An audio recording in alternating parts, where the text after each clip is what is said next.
Those sweet, sweet headlines. Don't you have a news channel in the US that have 24-hour around news?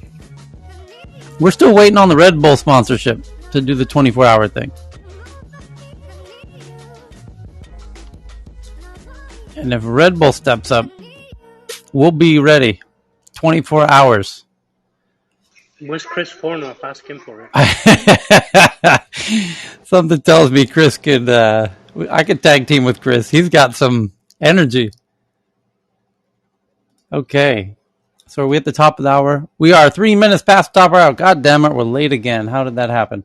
So, what do we got? The top headlines of the moment.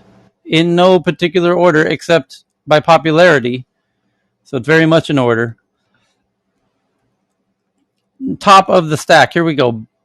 CNBC, New York Times, Politico, New York Post, NPR, all covering Biden to sign an executive order calling on regulators to enact reforms such as increasing scrutiny of tech mergers and focusing more on moves like killer acquisitions, meaning, I know what he means. You know what he means by a killer acquisition? He doesn't mean buying like a Indian fintech. Oh no. He's talking about acquisitions that and then intentionally killing the company because they're a potential competitor. Looking at you, Google. Looking at you, do no evil, buying up startups to kill them because they might compete. You know who you are. You did it to a friend of mine. You've done it to a few friends of mine.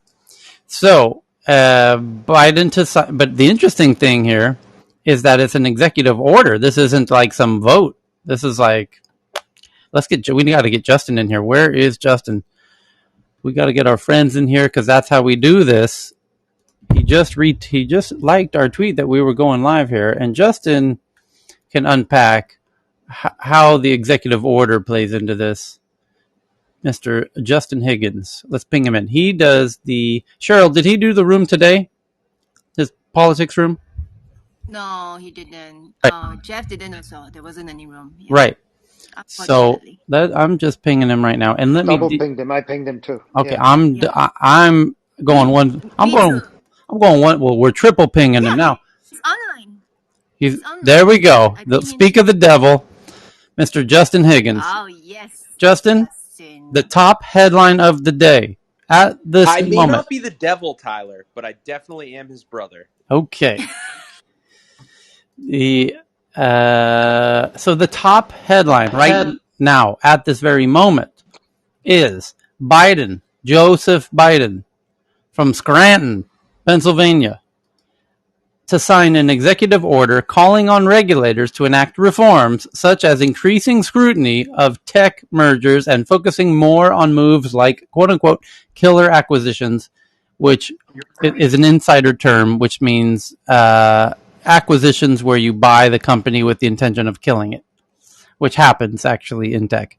So the question is, how does the executive order play out on Washington, in the way that things happen? Because there were the bills that were set forth it passed some committee, and then they were going to be voted on the floor of the House and the Senate, and that's the typical legal process. So why do this executive order, which seems to be aimed at accomplishing the same thing? And how does an executive order compare to the regular kind of bill process? Beautiful. This is something I can explain with certainty and clarity. Sorry, my phone. That's why we pinged you in, and that is the double beauty of Clubhouse and tech news around the world and political news from the capitals, because if we are unclear about something, we can bring in real experts. And not only did I and Cal and Cheryl and probably other people ping in Justin because we knew he could answer this, but there's going to be about 40 other headlines that we cover in the next few hours, and you might know somebody who's perfectly suited to answer a topic we're talking about.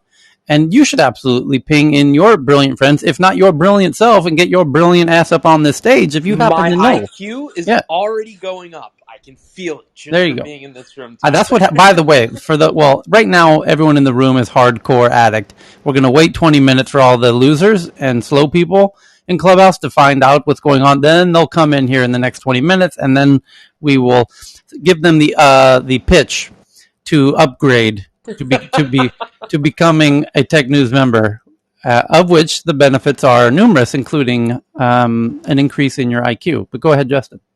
Yeah, no, so there are a couple ways that I'm going to kind of describe what's going on. First off, this fits into everything else that you have been talking about, Tyler, here for weeks. I would venture to say a month at least. Yeah. Specifically, all of these lawsuits that you're seeing come from the states. Yep. The actions from regulators in the EU, yeah. from around the world, China even. Yeah, but as I open up a seltzer water. It seems kind of messy in the U.S. approach of things with like the state level things and the attorney generals going through California, and China's just like, no, fuck this, you're done. Go water paint. Well, I guess some would say that is the beauty. I would say, go paint me a balloon. Go paint me some balloons over there in the corner. You're done. I'd rather be Bill Gates here in America or Tyler Crowley or Justin Higgins than Jack Ma. Thank you. You built two of the biggest companies ever. Now go paint me a dolphin. Thank you. Well, I'd rather be Justin Higgins here in Washington D.C. some nobody than a citizen in China. Jack. I need a dolphin. Do you need some? What color do you need? You need yellow. You need blue. You got red. We got everything over here. What do you need, Jack? Paint me a picture for my kid over here, Jack. Double time. You're hey, listen, somebody told us earlier today that he's doing fine, right? So he's doing just fine. Doing just fine. Like he's enjoying himself. He's got a hot new career selling finger paints on NFTs on the blockchain. Yeah. He's doing just fine, like inmate number 1077 is doing just fine at the state penitentiary. He's okay. 3 meals a day. He's good. So yeah, this is the beauty of it, right? So yes, it is a little bit more messy here in the United States. I would go to venture in the UK, in the EU, where we have representative republics and democracies. It takes a while to actually get shit done. It takes a while to kind of turn the aircraft carrier of our governments into the right direction. But that's kind of what you're seeing now. Mm-hmm. You have different states going at it, where states are easier to turn because it's a smaller organization, smaller entity, and that's what you see with these lawsuits. But the Biden executive orders, how does this play into the grand scheme of things from the international to down to the local level? It's really simple. People fucking hate big tech. Yeah. They really, really hate big tech. And not only people, right? It is decision makers here in the United States. We don't have an oligarchy that rules. We don't have an aristocracy. We have Joe Biden from Scranton, Pennsylvania. He is a yeoman's son. He is a guy's guy, a normal person who rose his way up through the ranks. And that is like a fair amount of our members of Congress, men and women. They are just normal people that wound up getting elected and represent the people's will. This is to say that these executive orders are a tangible kind of something that everybody can grab onto, whether you're in America or you're not, to see that the people are very pissed off with how big tech has been kind of expanding, not paying any heed to what the normal people want, selling our data, all the shit that big tech does that's bad. This is an example of how legislators are beginning to act. Okay, so the reason why you have these executive orders, which ultimately kind of would appear to go at the same route as the pieces of legislation. So an executive order is something where the president tells the executive branch, the lawmakers, the law enforcers, the people who enforce the law, whether it be through lawsuits or, for example, the police, to go, and he is telling them under the existing law, this is how you're going to interpret it. This is what you're going to do. So he is, under the existing law, clamping down on what big tech can do. So that's a good thing at the end of the day. However, the problem here is existing law, from many people's views, specifically the FTC commissioner. Those 3 letters are big, important letters. The Federal Trade Commission, that is the federal executive branch. I'm using a lot of government words.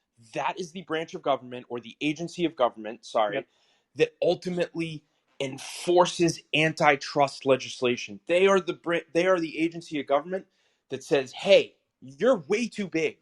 You're a monopoly. You're doing uncompetitive practices. You're strangling competition. So what he's doing, and the head of that FTC has come out and said, under existing law, we do not have the ability to sufficiently regulate big tech because our laws are outdated. They were written in the 1880s and 1960s, and we didn't have big tech. So we have no way to kind of govern the type of quote unquote monopolies that currently exist.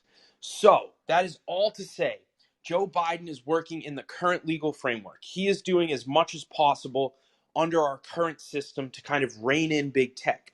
But our current system is very outdated, and that is why you need these laws to come in to allow the ultimate regulation and hopefully breaking up of these big tech companies. Because without updating the laws, what you're going to have done is executive orders like this that don't have major impacts. They kind of trim the hedges. They're just working at the at the edges of society here. So it makes the whole process go faster when he does it via executive orders. So to really simplify it is, we don't have the ability now under our current law to break up these big tech companies or to sufficiently regulate them. An executive order that he's doing is he is kind of how do I use an analogy here? He's kind of I don't tightening the noose, so to speak, around these companies, but it's still not enough because the way that our laws are set up, he doesn't have the ability to use that sufficiently goes in and actually does something of substance. So he's doing everything he can with the executive order, but it's still going to be insufficient because at the end of the day, our legal system does not allow us to regulate this. So it's like taking a step further, taking a step to the edge of the cliff, but he can't jump off the cliff because our system just does not allow for it.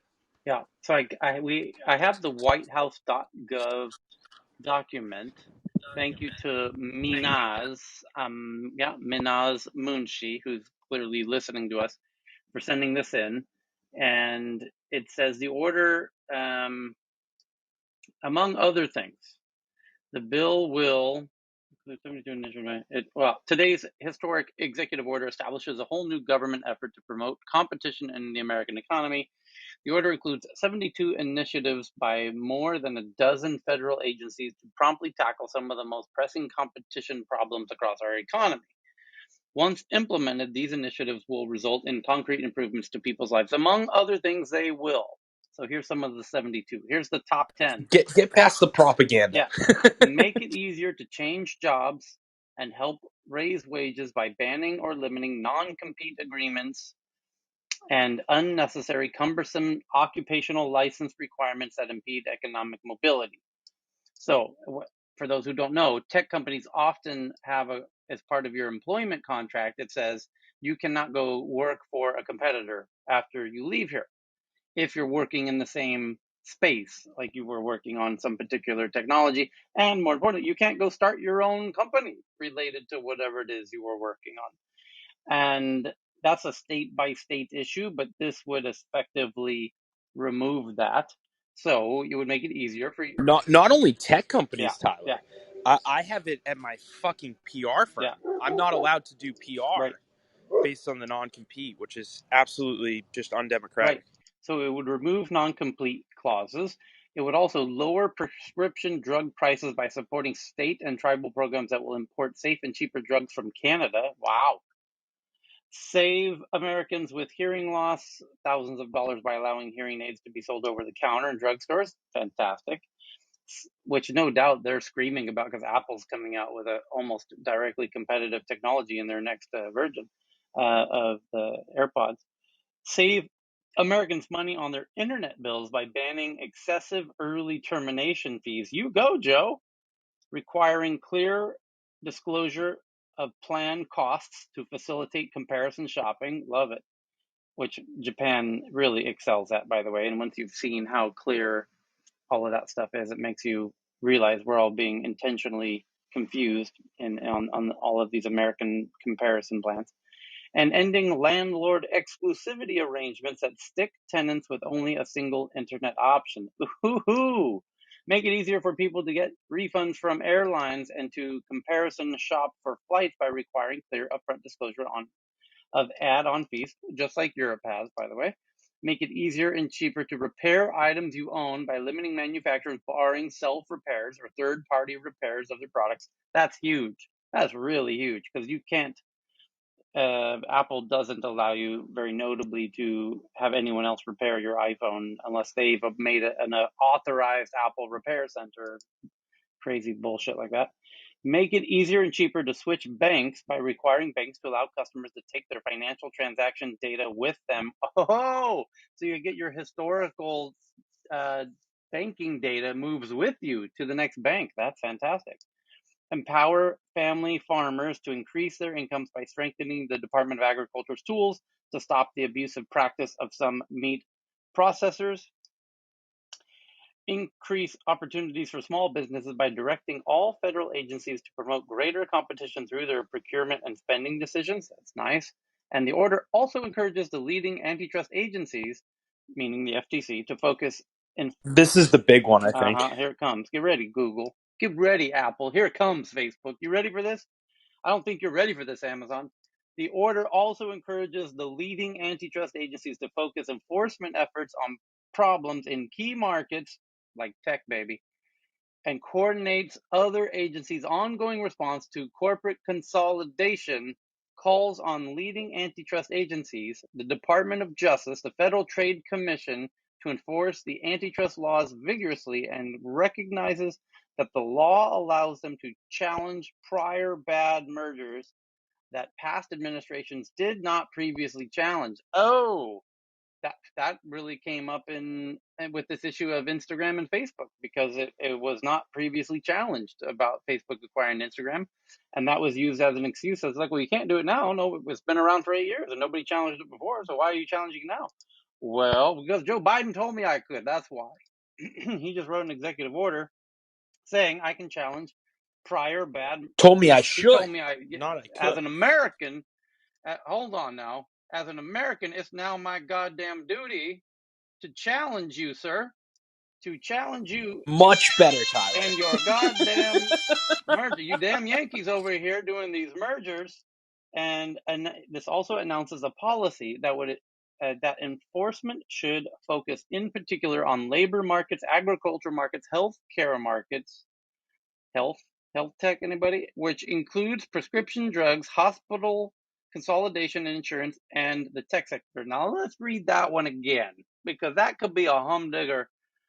This announces a policy that enforcement should focus. The enforcement of these antitrust agencies should focus in particular on markets that are named, that I'm about to read again slowly so you understand where Uncle Joe wants this antitrust enforcement to be focused. Are you ready? So the kids in the back of the classroom can hear Dave, you, Tyler. And all the slow kids in the back, listen up. There's going to be a quiz. Get out your pencils. Let's take a couple notes here. The policy. And it's not going to be multiple choice. No. No. That's how I got through. No doodling on the Scantron. No. This ain't a Scantron test. Here we go. So the enforcement should focus in particular on the following markets: agricultural markets, the healthcare market. The government wants to make sure there's no monopoly shenanigans in the healthcare market and the tech sector. And those two go together, because I predicted that, and I could be wrong, and I still could be wrong, but I believe a lot of what's going on here is the healthcare industry which doesn't really have these. I mean, it has some very big players, don't get me wrong. But I think the healthcare sector is scared shitless that the tech juggernauts are coming for them and they're going to take them out. Just completely wipe them out. That's what will happen. It's a $7 trillion industry that's ripe for innovation, and that's why they're scared shitless. Right. And because they don't know how to use a goddamn computer. And they don't know how to do a reply all on a goddamn email. So good luck competing with the likes of Google and Facebook and Apple and whatnot and Amazon when they know how to do artificial intelligence and you don't even know how to spell artificial intelligence. So you are going to be screwed. I'm sorry. I don't want those companies that you just named to have my healthcare I'm data. not saying you Period. would. Full stop. I'm not saying you would. But what I am saying is that I think it's interesting that this appears right in the heart of this whole executive order is that they really want, again, enforcement should focus in particular on the healthcare markets and the tech sector, because I think the healthcare sector is telling Uncle Joe, hey, Joe, we're scared shitless over here. These big tech bullies are going to come kick our fucking asses. We just bought fax machines for every hospital. Oh no, we're not starting this again. But I have telex. I don't need fax. Oh my goodness. Oh my goodness. So anyway, I think that And clipboard. yes, we got clipboards. We got plenty of clipboards. And At the end of the yes, day, just to really, sorry go to ahead. kill the humor here, to really put a fine point on what Joe Biden is Yep. doing here. I don't know how influential this will be. To me, it sounds like a lot of good shit. It sounds It like does, by the way, yeah. why didn't previous administrations do that? Because, folks, an executive order is something that any president can pick up their pen, write it out, And and hey, just do. Justin, They in can. Fairness, Canada's not that far to drive to go get your prescriptions. It's only like 4 hours, okay? And honestly, to be fair to President Trump, I think that he was doing a lot of work through executive orders on specifically the medication costs with Canada. But so let me poo-poo this. It sounds like a nice PR stunt. Not sure how influential it's going to be, but why this is important, folks, is because PR does matter. What Joe Biden is doing is he's sending a big flag. So the Democrats control the Senate, they control the House. That means that Nancy Pelosi controls everything because Chuck Schumer is not nearly, and I'm saying this on a recorded podcast here, so I got to be careful. He's just not the legislator that Nancy Pelosi is. So Nancy Pelosi kind of runs everything in Congress, and that is a good thing. If you're a Democrat, that is a good thing because she's intelligent, she's no bullshit, and ultimately, at the end of the day, she is very brave. So what Joe Biden is doing here is he is sending a signal to Nancy Pelosi. Big tech is out of control. I'm going to do everything I can right now in the White House. Here's what I can do. It's not too much, but now we need to start focusing on this. So this kind of fits into what I've been telling tech news around the world for the last month. People in Silicon Valley have egos that are very outsized. They love to shit on Washington, D.C. People around the world love to shit on Washington, D.C., but that's being ignorant. When D.C. decides to act, when the signals are being sent, like we see today, and this is why it is the biggest news story today, ultimately, it will portend to action down the road. So what I think today is, it's a very important step in the process to ultimately breaking up big tech, whether it's in 2 years or in 4 years. We will have legislation that is passed that will rein in big tech, and then we will go through the legal process ultimately to break up these companies. And then after that is done, we will have legislation that is passed to deal with our data and privacy issues. And then after that is done, we will then have legislation that is passed to deal with Section 230, more commonly known as content moderation on these platforms. All that shit is coming, Yep. folks. This is just the harbinger of it. So here's Guys, but I think one thing we're missing though, Mhm. right? Because I think this is I think what Biden's talking about when he talks about healthcare consolidation is monopolies. He's talking about the existing monopolies that are happening, which is the hospital systems. What's happening is a lot of these hospital systems are merging Yep. and getting bigger, and they're controlling the Yep. costs. And they also are putting up barriers, Yep. right, for any change to It occur. specifically And says with this, to pay close attention to hospital mergers in this executive right. order. Yeah. And also, especially now with the pandemic, a lot of these hospitals are near bankruptcy, some of them, right? And so what's happening is all these, I'm not talking about the major ones, I'm talking about the smaller rural ones, which are more valuable in the long term. What'll happen is all these bigger hospital conglomerates will go pick these things up, and then they'll become this huge system. And then it makes even technology harder to get, even these existing disruptors in the market, harder for them to get into the market because these larger conglomerates rule the system, right? So it's not about keeping technology out. It's a matter of making sure these monopolies don't get bigger. So check this out. Here's Thanks. the part. Thank you, Heyman. And for those who don't join us every day, Heyman's one of our resident med tech folks, and a practicing physician. You know what I don't whatever the tech whatever the you know the tech the whatever the precise wording is. No, I've recently finished all my training. I've just postponed my finishing off my clinical work. I've postponed my start because of the pandemic to do some tech stuff Yeah. So this year. if you have a headache or Because you didn't want to help people with COVID, right. right? No, I'm actually helping. Look at my bio. Look what I'm doing behind the scenes. So here's the part of the bill dedicated to technology where it says, in the order, the president encourages the FCC to restore net neutrality rules undone by the prior administration. That's actually pretty big. And then here's the whole technology bit. The order tackles three areas in which, and this is, I'm reading directly from the whitehouse.gov's synopsis of what the whole bill is about in their own words. It says, restore net neutrality rules. Okay. The order tackles three areas in which dominant tech firms, you know who you are, Apple, Google, which the dominant tech firms are undermining competition and reducing innovation. Big tech platforms, you know who you are, Facebook, purchasing would-be competitors.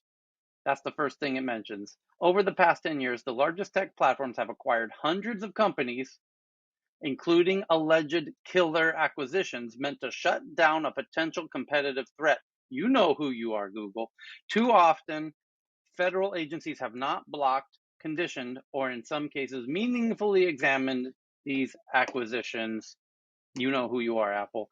In the order, the president announces an administration policy of greater scrutiny of mergers, especially by dominant internet platforms, with a particular attention to the acquisition of nascent, small, little embryonic, baby, little potential unicorns, serial mergers, the accumulation of data, sweet, juicy data, competition by free products, and the effects of user privacy. Big tech platforms gathering too much personal information. Here it is.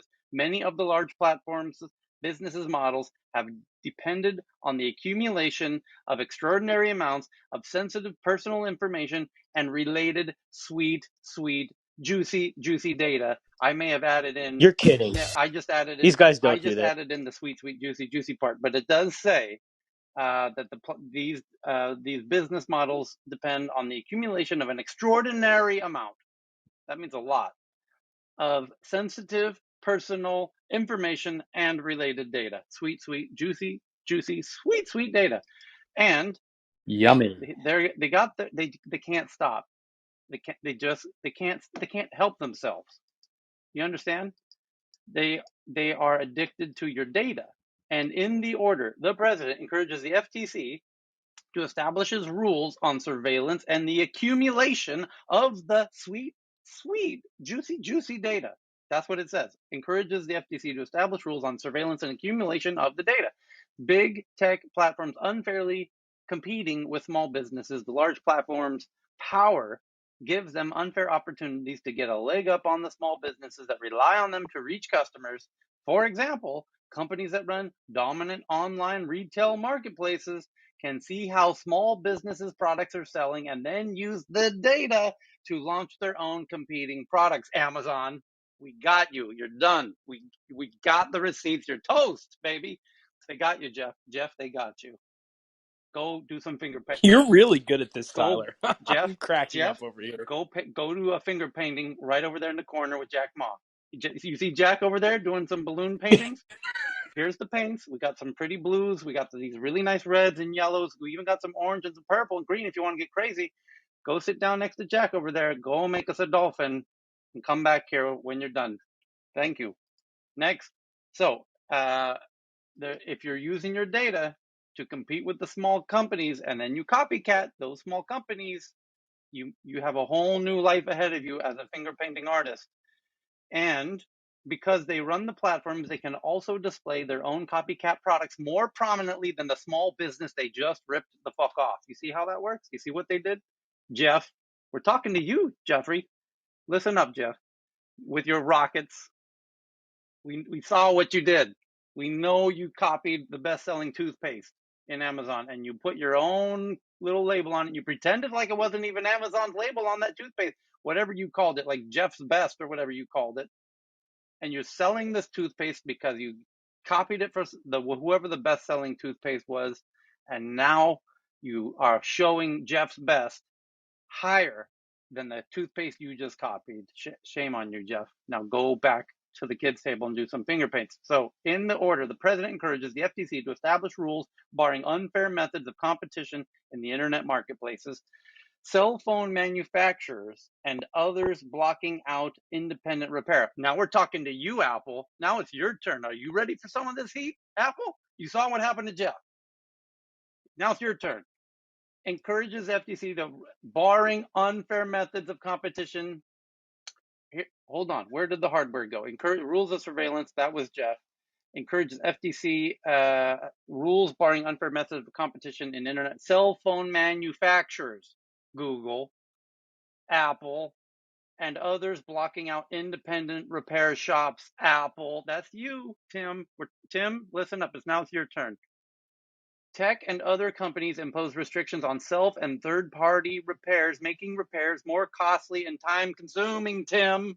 I had to go. The Apple store was closed during COVID. How the fuck am I supposed to repair my broken iPhone for 9 months when the Apple store is closed and the Genius Bar is closed and you won't let me go take it to Uncle Freddy's to go get it repaired? 9 months I had a broken phone, Tim. I sliced my finger on the touch screen. That's right, Tim. I've done Terrible. that. It sucks. What do you have to say for yourself, Tim? Such as by restricting the distribution of parts, logistics, and repair tools, Tim, Apple. We got you. I'm looking at you. We got you. This has become a national security issue because of the number of groups that are geopolitically not aligned anymore with their supply chain. So this is not there's another overtone here. It's not just consumer rights factor. There is some very real underlying implications for why this is suddenly getting attention where it's been ignored for the past decade. And seems like there'll be a lot of lawyers that are over these documents and going to get a lot of billable hours in the next couple of years. oh, now check this out. Oh, that's a whole separate banking section of the thing? Okay. So, looks like Jeff and Tim have some explaining to do and some paintings to make. We're going to get down to the bottom of this. Uncle Joe's in charge, everybody. He's got the executive order on promoting competition in the American economy. So listen up, everybody, especially you, Jeff, Tim, Mark. Your fun house days or rough housing are over. You're busted. You're grounded. Bless me, Father, for I have sinned. I am Facebook. I am Google. I am Apple. Priests are going to be busy too, as well as the lawyers. Get yourself Can you imagine if you went to confession for like data breaches? It's like, you know, Father, I could betray all my users' data. It's like, and then you have like, yeah, I can imagine like the high priesthood. Actually, I'm curious, like Dr. Mohan here, you've been in this in the space for such a long time, and you are very aware of the whole global view of this, right? I'm just wondering, how do American politics play into technology right now, given the international nature? Thank you. In fact, I was thinking of God even before I came to America, and I came in 1977. I'm 66 years old. IBM went through this sort of problems with the U.S. government. I don't know how many of you are old enough to know that, where the U.S. Mohan, you're cutting out there a little bit. business. Your mic's Sorry? cutting out a little bit. Your mic's cutting out a little bit. Maybe, Oh, sorry. yeah, could you repeat that? That's fine. Thank you. I was saying that this whole discussion reminded me of what happened in the, I guess, 60s when the US government went after IBM, considering it to be a monopoly. And IBM had to lob off its Service Bureau business, they called it, to CDC, I think, Control Data Corporation. And guess what? That Service Bureau business was really, in those days, like the cloud business. Other companies would come to IBM and rent time to run their jobs, believe it or not. So, of course, what that meant was then IBM for a long, long time was extremely concerned about even donating machines to universities and so on, because they thought that the government might think that IBM is, trying to influence the kids in their cradle. And so that's when DEC, Digital Equipment Corporation, got into that game. And that's how, VAX machines and all that became very popular in the universities. And then when these kids went to work, they would recommend that their employers use tech machines and such. So it was many, many decades before IBM got back into, dealing with universities and so on. So internationally, of course, Europe has been far more aggressive in all this over the decades in terms of trying to, needle the, especially American companies, reading them the riot act, especially in the arena of information privacy and such.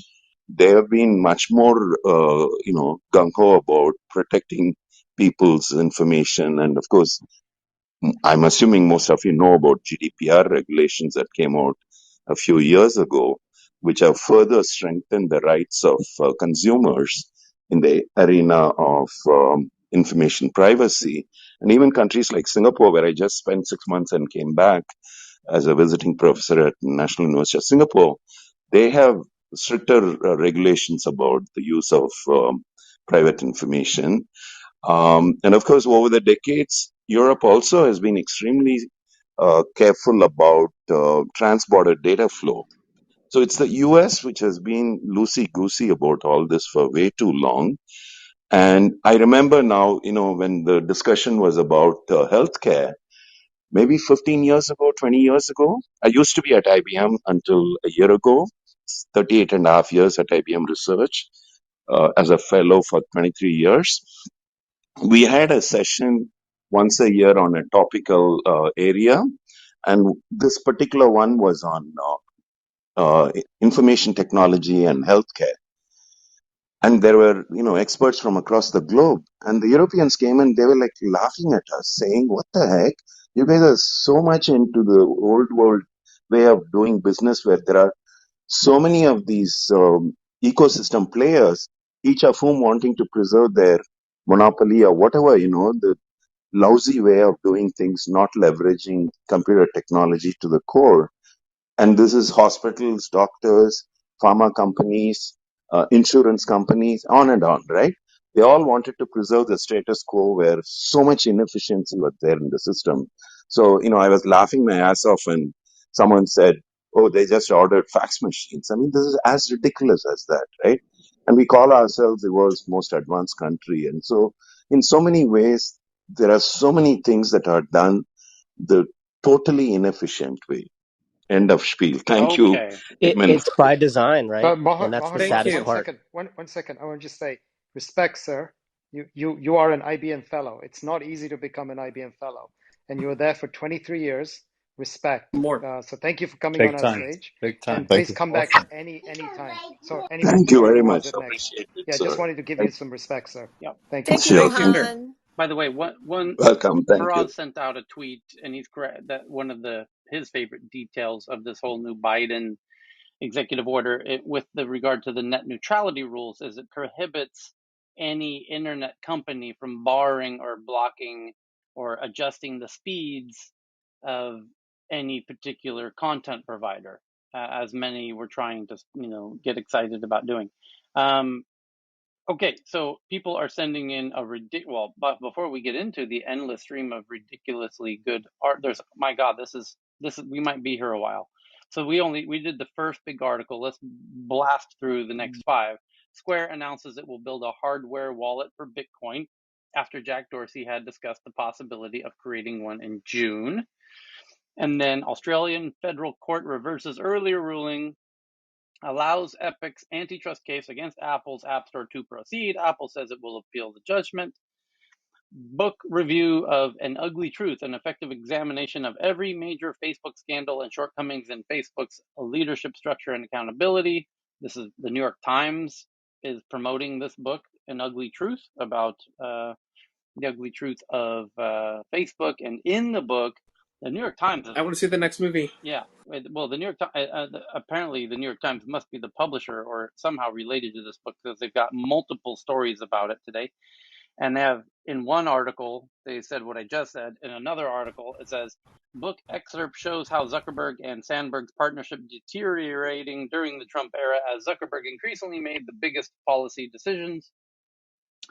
And Microsoft says its bug bounty program paid $13.6 million to 341 security researchers in the past 12 months because they want to show you that they actually are paying lots of money to lots of people to try and find these bugs that you yourself are going to find very soon. They are aware that their platform is very buggy. That's why they're making an announcement that they've been paying lots of people to find these bugs so that you will not be so angry when more bugs are found by hackers in the near future.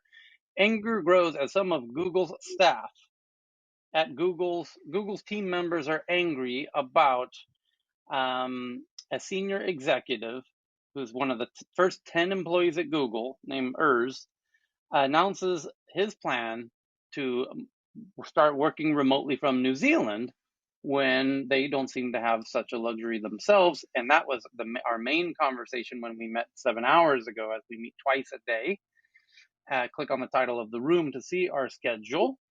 We meet twice a day every day, and the main that was the biggest headline of the day 7 hours ago, was all of this anger growing and animosity growing about this hypocrisy inside of Google with how they're treating their team members, who, it seems clear, Google has to make a choice about, and not just Google. Well, Spotify made a choice. They said anyone can work anywhere. Have fun, everybody.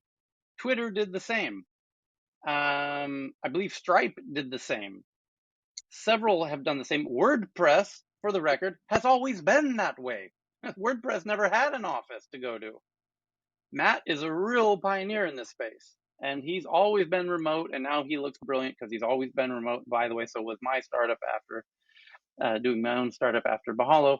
I built it remotely in Belarus and Minsk with a Russian team, and anyway. So, but now things are going remote, and the problem is some of these super big tech companies are having a hard time letting go of their kids going off to school. They're all grown up, and these kids don't want to come back and live in the basement, and they want to go live in Bali or New Zealand in this case with this senior executive from Google. And that's just, Hey, Starlink actually works now, so you can do it anywhere in the world and actually have decent internet. That's gonna be you can crazy. live on a All you need goddamn is your boat. fax machine and you're good. You All you need is your fax machine and you're good to you go. live on a goddamn boat. Taxes what? Taxes who? International water, baby. I got Starlink. We're all good. See, I know the founder of the WP Pro, WordPress Pro. Yeah. Now they sold it off, but the thing is, he's actually living on a farm with Starlink and with this Tesla and all battery, going to be off grid soon, Yeah. and he's enjoying it. Although, while I hear everybody talking about this kind of thing, we know that even when we were all working in buildings and such, at work, uh, we used to have all these bonding sessions, right? Pay some company a lot of money to go off on, to a park or whatever and do all sorts of stuff. So I'm really not believing that forever people will be able to work remotely, out of sight, out of mind, all that stuff will happen. It's okay if you're dealing with people with whom you've already worked and know them very well because you met them in person and so on.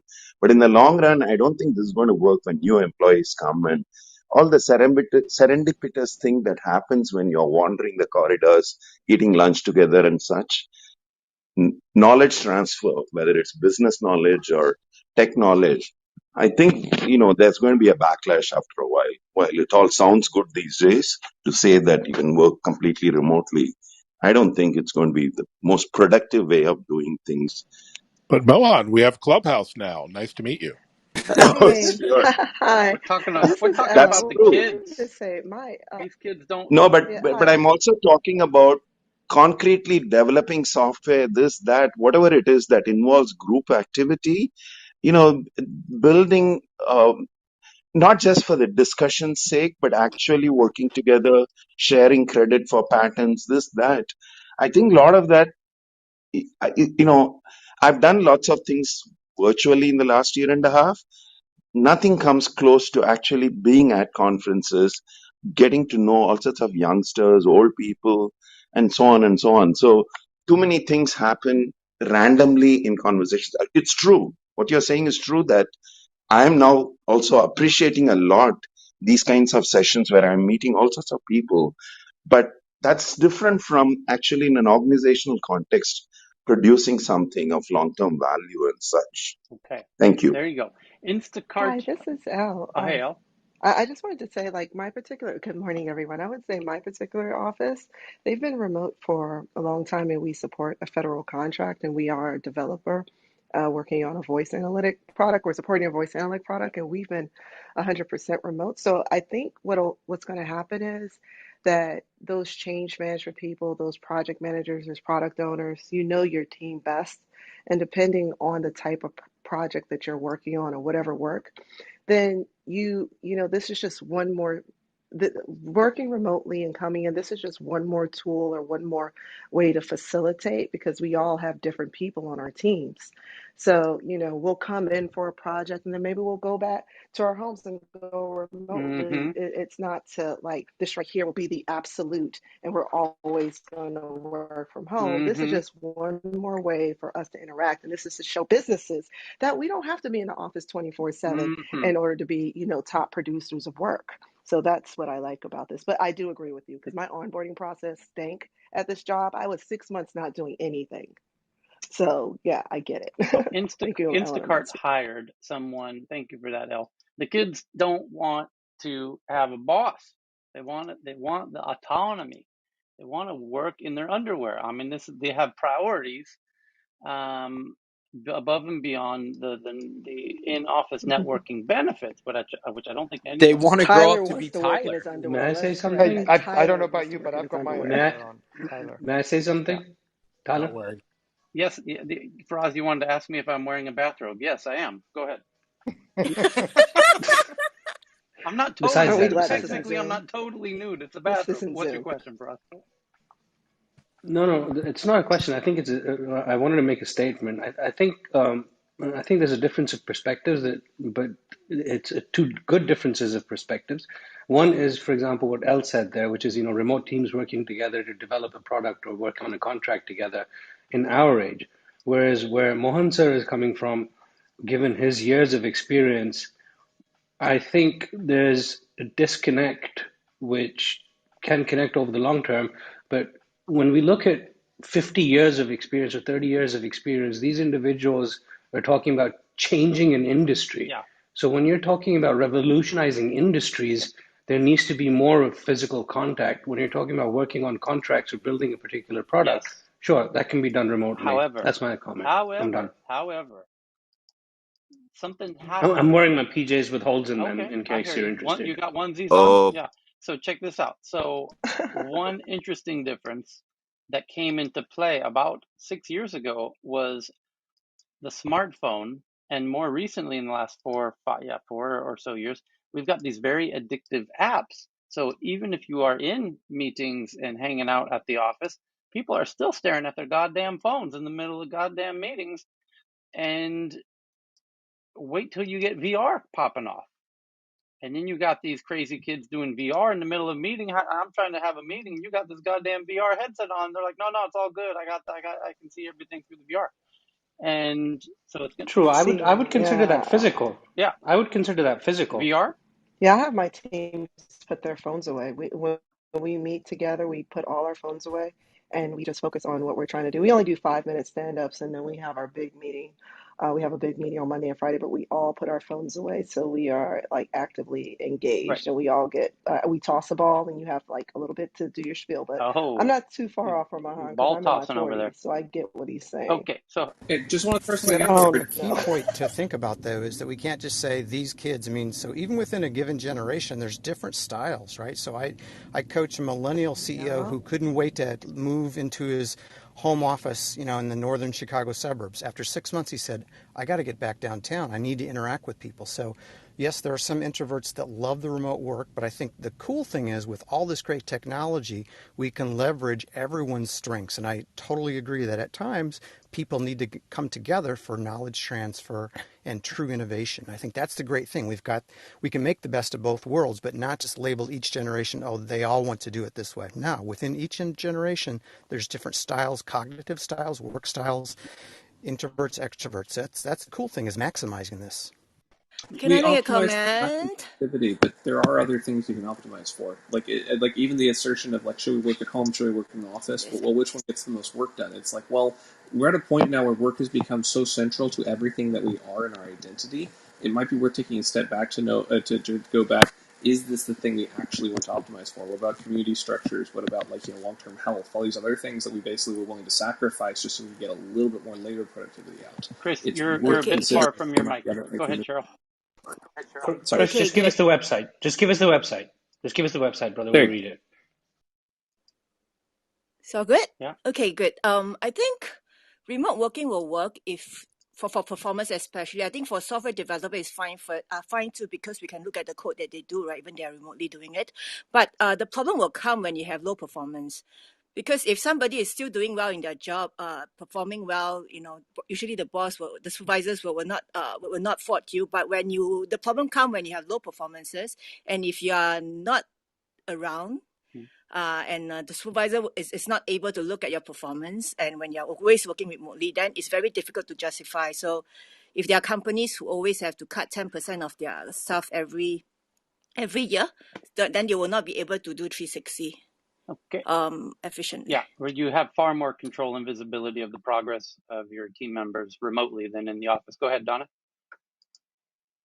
So yeah, I mean, I'm looking forward to getting back to university and teaching. And I know we did a number of early on sessions with Cal about how universities, how schools, all of this will change. But I think there's a dynamic energy of being in the classroom that all of these apps and Zooms and everything haven't been able to capture. And so I do think, though, there will be model changes and a bundling of packages in universities, the coming together there, the where there's real knowledge transfer, knowledge getting, I still think is going to be very impactful. And I'll be interested to see how, if there are any structural or other changes come the end of Yeah. August.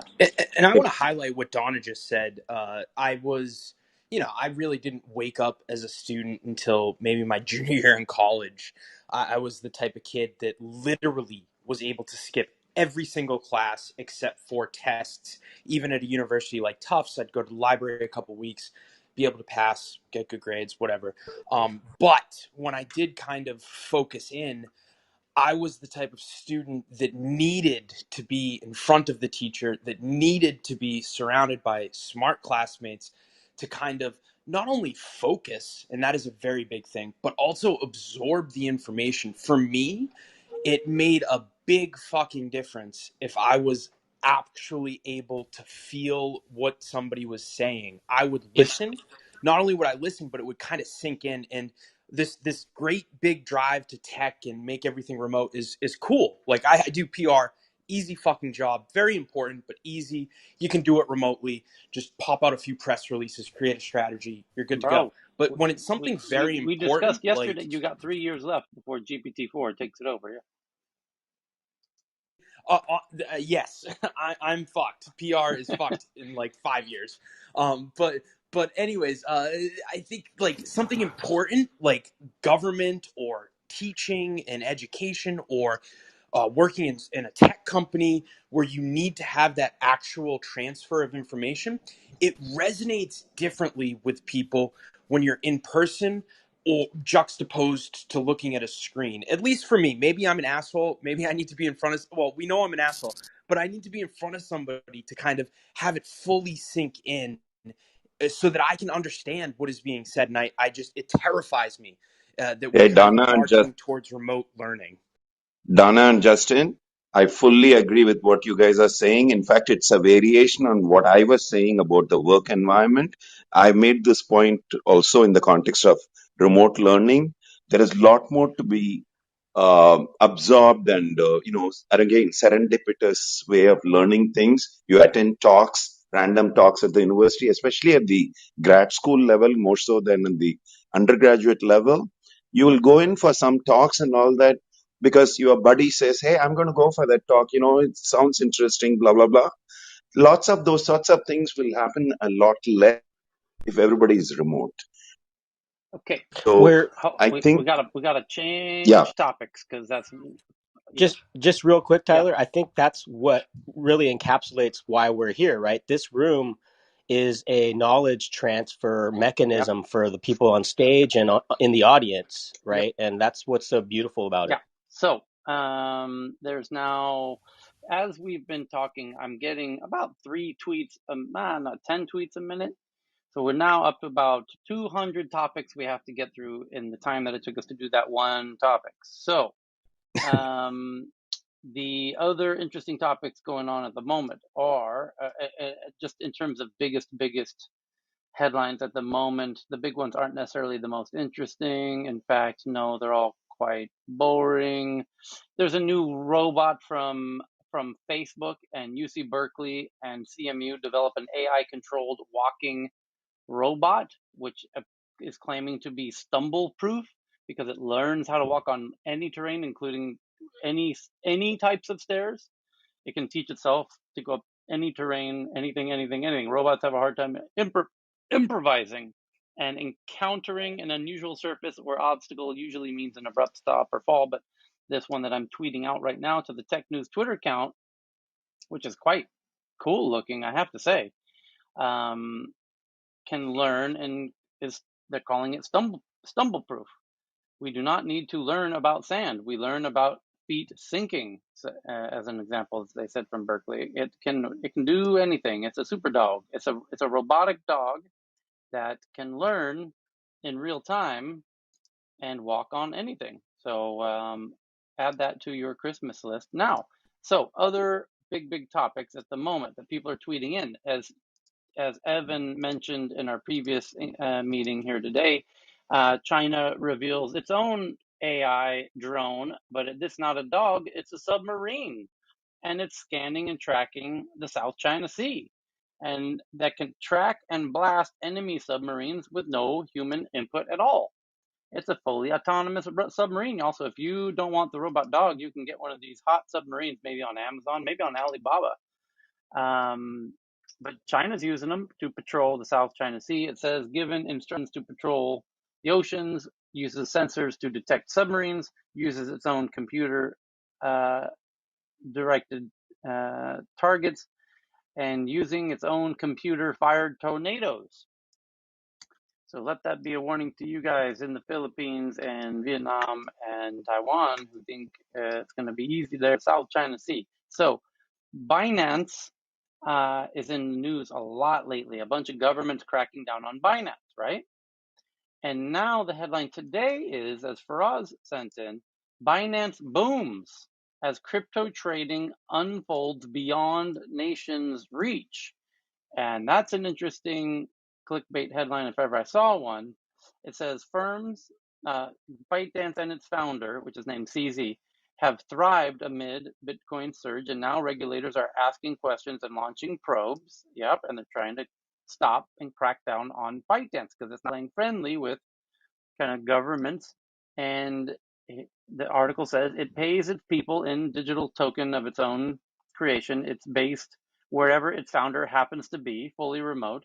A growing list of countries want no part of it, and Binance might just be the biggest, craziest thing in the big, crazy realm of cryptocurrencies. Welcome to the world of CZ, the elusive flip-flop wearing software developer everyone calls CZ and the brains behind Binance. For now, it's the largest cryptocurrency exchange on the planet, even though the UK just booted an affiliate and Thailand filed criminal complaint against the firm for operating without a license.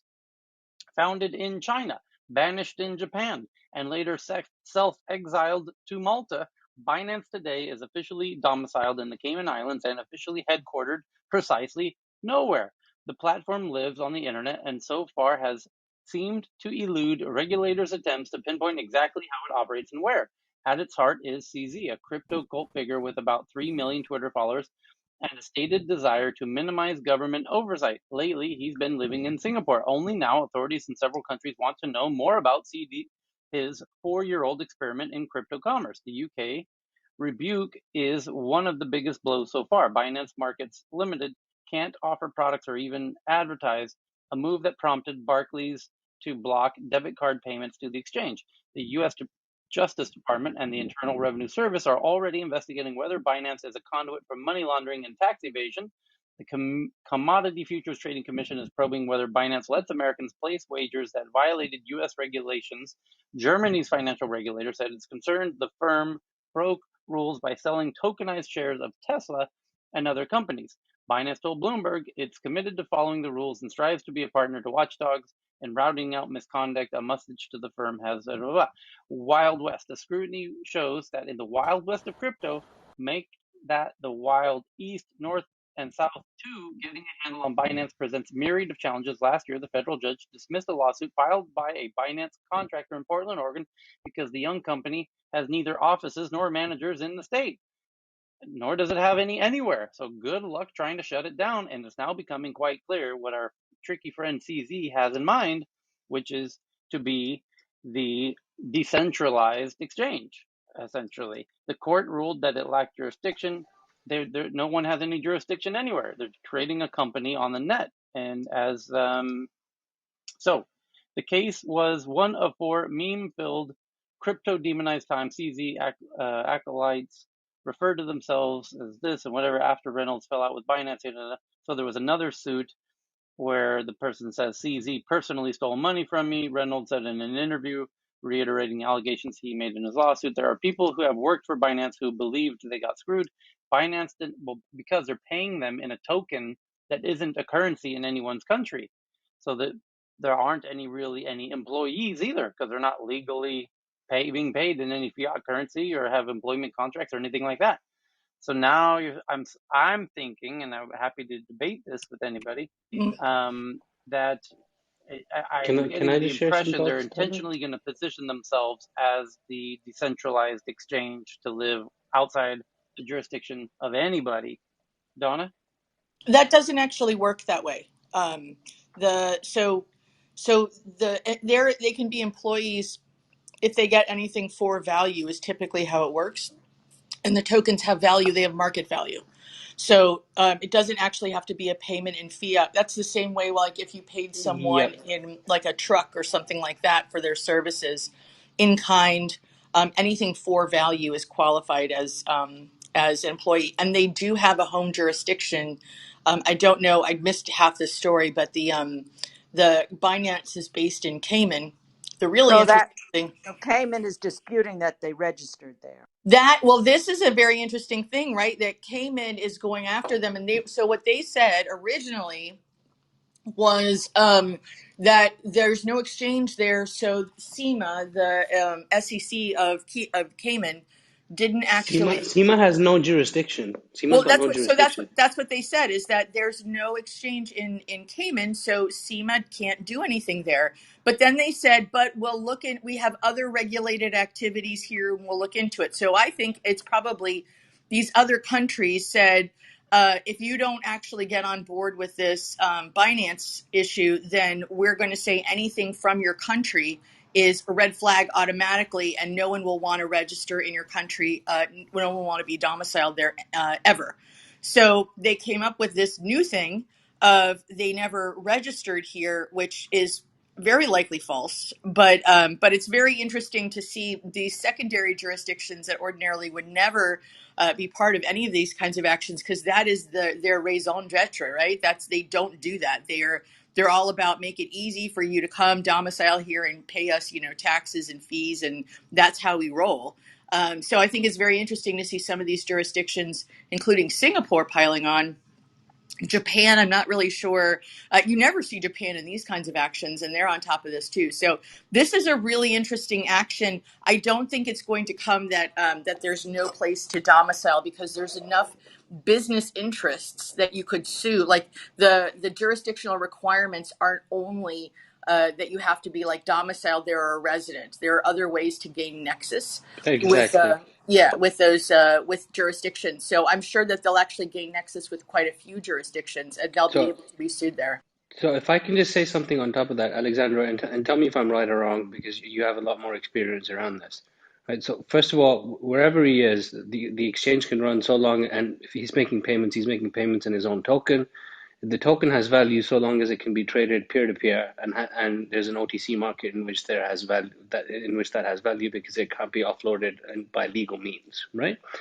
Now, so long as he remains unseen or in jurisdictions where he can't be caught, everything's okay. So my thesis here is there's agencies around the world supporting him. Now, which agencies that might be, I leave that to the room. I'm done.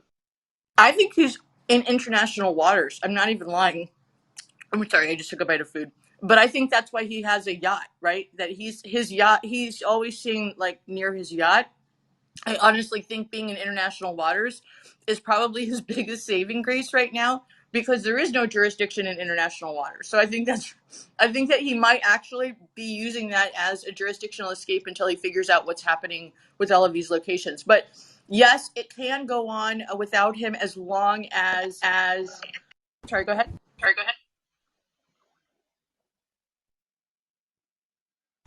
No, no one interrupted. I don't think anyone interrupted. No, I think James just joined. That's fine. Keep going. Yeah. I think that so the exchange can work if it's on Dex. I mean, for his exchange is actually fairly centralized. So there are people that are required to operate it in general. So I think that as long as people are continuing to operate it with him, that is, then it will continue to work without him physically being present in any of these locations. But if everybody abdicates, no one operates any nodes. There's basically nobody actually doing anything to complete transactions, because you still need people who are completing these transactions still on a blockchain. It's a blockchain system. Then yes, it will continue to run, but it still requires a lot of control. The way that his particular one is set up is just more centralized, so he Yeah, has access to it. and he also, it's pretty easy to close off Binance because the people require on and off ramps. They have banking relationships, and as we saw in England, we've now seen some of the banking relationships closing down. You could see that throughout many of the other jurisdictions. But he's also hired, not only in the U.S. but other places, very prominent ex-regulators as directors and also within the company. And those people are not going to want to take the fall for this. He's also doing a fundraising in the U.S. Private funds, private equity and venture capital, et cetera. They're gonna back away if there is, an I'm going to abscond kind of situation going on here. So I think it's really interesting what's unfolding. But clearly, there's a lot of KYC, AML, money laundering issues that have been going on for quite some time that many people were aware of. It's not a secret. Well, I just looking at the way how he's doing things or behaving, it gives the impression that he might have aspirations of not playing not having the traditional being the opposite of Kraken or what's Coinbase. Just not. It doesn't seem to be responding to the UK in the way that Coinbase would, for example. He's not responding to. No, You would he have to left. be Yeah, he left Canada you because they asked him to register, and he was like, "Screw you," and he left. I mean, he you pulled would have Binance. to be mad to take so many fights in so many jurisdictions unless you had someone behind you. That's all I'm going to say. Or unless you were thinking of going completely decentralized and living on a boat in international waters. So yeah, it's going to be interesting to see how Binance it's starting to accelerate because Poland did something with them today, did they not? I'm almost certain they did. Hold on. Poland, Binance. I saw a headline earlier. Poland financier regulator issues public warning about Binance today. Here it is. And here's the article. Boom. The cryptocurrency market is neither regulated nor subject to supervision to the Polish Financial Supervision Authority, the regulator said. As Binance faces scrutiny from regulators around the world, Poland's finance watchdog has issued a consumer warning about the exchange. On Wednesday, the Polish Financial Supervision Authority published a statement on Binance's growing regulatory issues around the world, stressing that the company's operations are unregulated in Central European countries. The crypto market is neither regulated nor subject to supervision by PFSA, the Polish Financial Supervision Authority, the regulator noted, cautioning the public about the risks associated with trading on Binance, giving the growing pushback to the exchange from global financial regulators, stating, in line with the protection of financial market participants and warning of foreign supervisory authorities, the PFSA, the Polish Financial Administration Office, recommends exercising special caution when using services of Binance Group entities and trading cryptocurrencies, as it may involve a significant risk that may result in the loss of funds. So I actually think the big. Oh, sorry. No, that's the point. So I think that the warnings and stuff are common in the crypto universe and don't do much to warn people off or do anything. I mean, there's a lot of unregulated activity that saying it's unregulated doesn't deter people from interacting with it. Now, if Binance is deemed to be basically a money laundering center, which is unfortunately how it's looking, right? I mean, I don't think that that's its main activity. I think it does occur. But I think that his actions regarding this, the biggest risk is if they're deemed basically just a function, like they're basically just the machine that washes dirty money or is basically like, what is it called, aiding and abetting. So they're basically an accomplice, right, to people who are money laundering, and they're not doing anything to really do anything to stop that. The biggest risk is that even though you may not know whose wallet it is, right, you can all see what's in every wallet. So it could be that the tokens that are like Binance tokens are deemed an accessory of, or part of this money laundering operation and are seized. So that means any wallets holding Binance coins could be seized. And that's actually what, in my opinion, is one of the biggest risks here if he doesn't take care of what's happening and make sure that he's got some approach to it, is if they say essentially all you're doing is running an operation that's illegal, all the gains of illegal operations can be seized. That's why you see drug dealers and stuff that buy a car. The car didn't actually go do any deals, but the car was bought with money that was illegal. So they can seize that too. So they can seize basically your entire wallet if it holds this illegal currency in it, because they're saying all of it is dirty and needs to be seized. Hi, So Alexander. Could I ask a question to Alexander? Because Alexander, you've brought up some really valid super points, but I have two questions for you. One is your opinion and your perspective from your experience and expertise. Do you see the possibility that CZ Binance could basically end up going down the same rabbit hole as what happened with BitMEX? That's one. That would be a really interesting observation. I'm quite curious your take on that. And then the second would be, CZ Binance holds one of the largest USD Tether wallets there is on the exchanges. If you Google the wallet, you will find that most of Binance's reserves are in Tether. And he actually, I believe he holds majority of the largest wallet in USDT Tether. So I'm curious about the implications of that because you're speaking about BNB token, but I would be curious to know about the USDT that's sitting in that exchange. Now that is fascinating. That's a really, because Tether already has so many issues regarding illegal use of funds. So their issue is not just that they didn't have the reserves.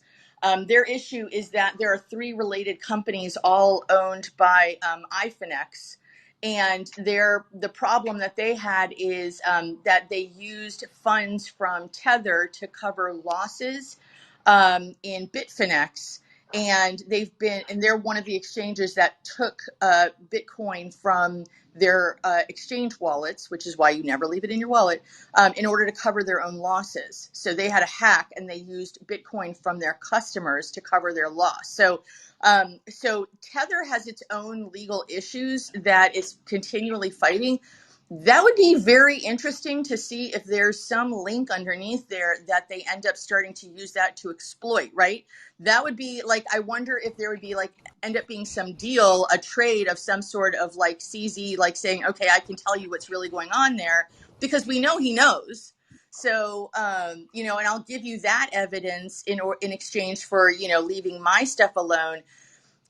That I think would be very interesting and not unlikely. That's a really good point. I feel like that's like I mean, I don't want to get to like conspiracy theory here, but I feel like these people really are all related. They've been around, they know each other, they've been around since like roughly 2010, 2012, and they all do function in the same circles. So that would be very interesting to see if there's something that ends up happening on a wider scale. And that's a big risk, right? If that happens, that is a huge bad impact on the entire crypto market. That's very, very bad. Thank you, Hi, Alexandra. friends. And I would like to Friends. say, could I just say one thing to Alexander before I go off? Alexander, thank you for that. And I have a request of you. Pop back in around September, pop back in around October, November, December timeframe. I'd be curious to follow this down the rabbit hole because I Oh, think there's more there than meets the eye.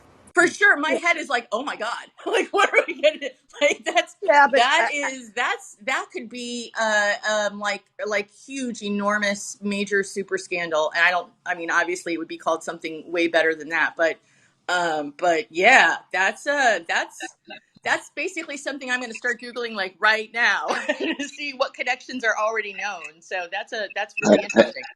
Hey folks, I would like to add my 2 cents. Mhm. I've been in this blockchain game for the last 4 years. I've given talks in 14 countries, many talks in most of those countries.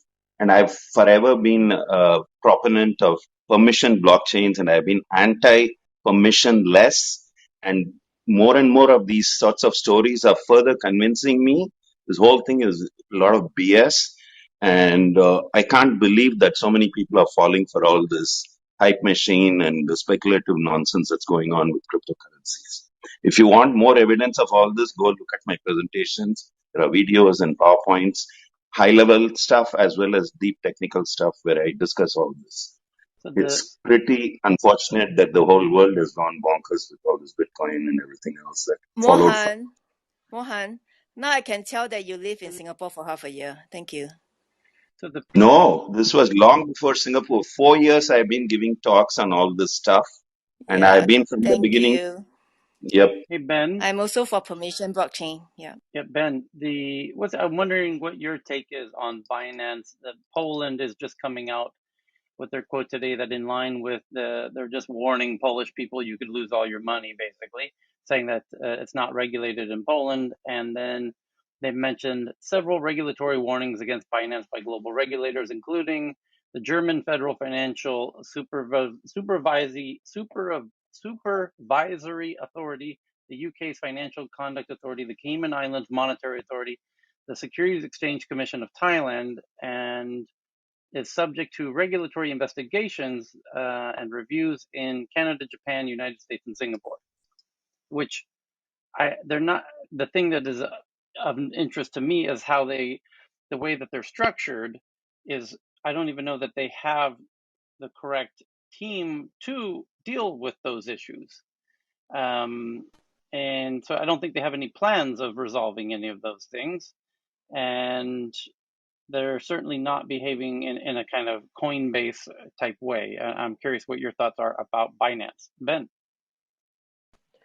Yeah, thanks, Tyler. To be honest, I don't know. So the downside of me having been in this space as little time as I have is I haven't had the time to get kind of high level knowledge of stuff that's not like ground level detail oriented. So when it comes to like players in the industry, their trustworthiness, their history, I just don't know at this stage. You'd get a better opinion from Donna or Alexandra or Ami. Okay, thank you. Yeah, Okay, I'm happy. Nicholas. I'm happy Nicholas. to weigh in. Yeah. I think that this is primarily a travel rule, a KYC AML global crackdown on Binance, who has been for a long, long time or forever the biggest flaunter of that rule. And this is a concerted effort to close that down. CZ made some statements, an article on CoinDesk talking about how compliance to all this KYC AML is a journey, and it's a journey that he's going on. So he's trying with the regulatory people that he's hired to move the conversation that it's a journey. He's just on it, getting there now. But I do think that he will go more in the direction of a Coinbase by demand of the regulators if he wants to keep going in the way that he is, and otherwise the banks will just turn off the on ramps. And since it will be 162 countries or whoever are part of the Financial Action Task Force, they'll just all block him, on an ongoing basis, and it'll be at the end of his being able to do this trading back and forth, and all the countries will just say, you can't get in. He's not an on and off ramp. Right. So Donnie. I think that Thanks. he'll do a settlement where he can. He will sever the U.S. to be a different entity. They'll get their own funding, and they'll have some kind of some grace suspension period that they have to comply, a probation thing, just like Tether has a probation thing. And That's actually, I think that's, sorry, I think that's likely. And they already did sever. So the Binance US is a completely different entity already that they don't care about for anybody who's tried to use Binance US. It is so terrible. They clearly are just like, they don't care at all about Binance US. But yeah, I think that they might actually spin that out to segregate that. And I'm not sure what the other jurisdictions might do though. So the US has a pretty defined method at this point of doing it, assuming that there's no criminal activity. If there's criminal activity, then we head down the Ripple ramp, and that's not great. But if assuming there's no criminal activity, there's already a pretty well-defined thing. And I imagine our pathway, and I imagine most of the other jurisdictions will probably end up following along with what the U.S. ends up doing, other than the banks that have cut off Binance. And that might happen in more jurisdictions, which is problematic. The only thing I could see him doing with that is end up turning Binance into a DEX, so he doesn't have those on-ramps anymore. That's what Sorry? I'm thinking. He's just going to run full steam into full decentralized DEX mode. Yeah, but DEXs are changing. If you saw what Aave as a protocol did, they're now creating ways in which that you can do KYC, AML, and to enter. And they're all all the DEXs, the FATF proposal that they deferred until October, the hugest portion of the revamp of it was exactly applicable to DEXs. And they're going to have on-ramps and off-ramps, and they're going to get closed down too, and they're all funded by our friends over at 16Z. So they're gonna be forced to be compliant. That's true. Tyler, I mean, and that's the ASIC, the thing with the conditions that Don is saying. These are also ones that are recommended by the FATF, which again, there's some other way to pronounce it, but that's how I've always heard it. But so that means that all the countries that follow those general financial directives are probably all going to respond in a similar fashion. But my other concern is right now Binance is one of the biggest forces in Africa. And Africa is unlikely to impose the same restrictions on it, honestly, because Binance at this point is bigger than any individual country. So there's their ability to actually impose limitations is non-existent. This was a risk that that I don't know that many of the countries actually really identified fully. Like they didn't understand how big it was when they let Binance in, which is, it's not that it's problematic. I mean, they're doing some good things with Africa. And Cardano's entered Africa. And then in the MENA region, we still have Ethereum and other chains available. But the problem is if they end up shifting all of their activities to Africa, to an area where there's not a ton of regulation, then essentially what they're doing is just moving all of the risk over to countries that can't afford, like they don't have any good options, right? So the options are either comply with whatever the other countries want because they can't risk losing trading partners, or comply with Binance, but Binance is now providing a secondary economy for a bunch of people in the country and face upheaval and turmoil that way. I mean, they're really embedded in several countries at this point. So I think that there's a lot of ugly options that are going to happen for an area that has it needs options. Yeah. Like they need more options, Okay. not fewer, and this is going to force it out there. Okay. So other topics, the Reuters claiming an exclusive, although everyone is on this now, that the U.S. is set to add 10 to 14 more Chinese companies to their blacklist of kind of banned companies to do business with as a result of let me read it precisely here. The Biden administration is set as early as Friday this week to add more than 10 Chinese companies to its economic blacklist over alleged human rights abuses and high-tech surveillance in Xinjiang. Two sources told Reuters the U.S. Commerce Department action will follow its announcement last month, adding 5 other companies and other Chinese entities to the blacklist over allegations of forced labor in the far west region of China. And we will know what those companies are probably over the weekend, I imagine. And curious to see who that will be. Binance booms as crypto trading unfolds beyond nation's reach. We just went over, and thanks for everyone's comments on that. The White House brushes off deleted Taiwan tweet as an honest mistake. And this is an interesting one, that the White House press secretary Jen Psaki said there was a tweet that should not in any way be viewed as a shift in U.S. policy, and the tweet includes, and this is we talked about this yesterday actually. I say I predicted the U.S. will recognize Taiwan?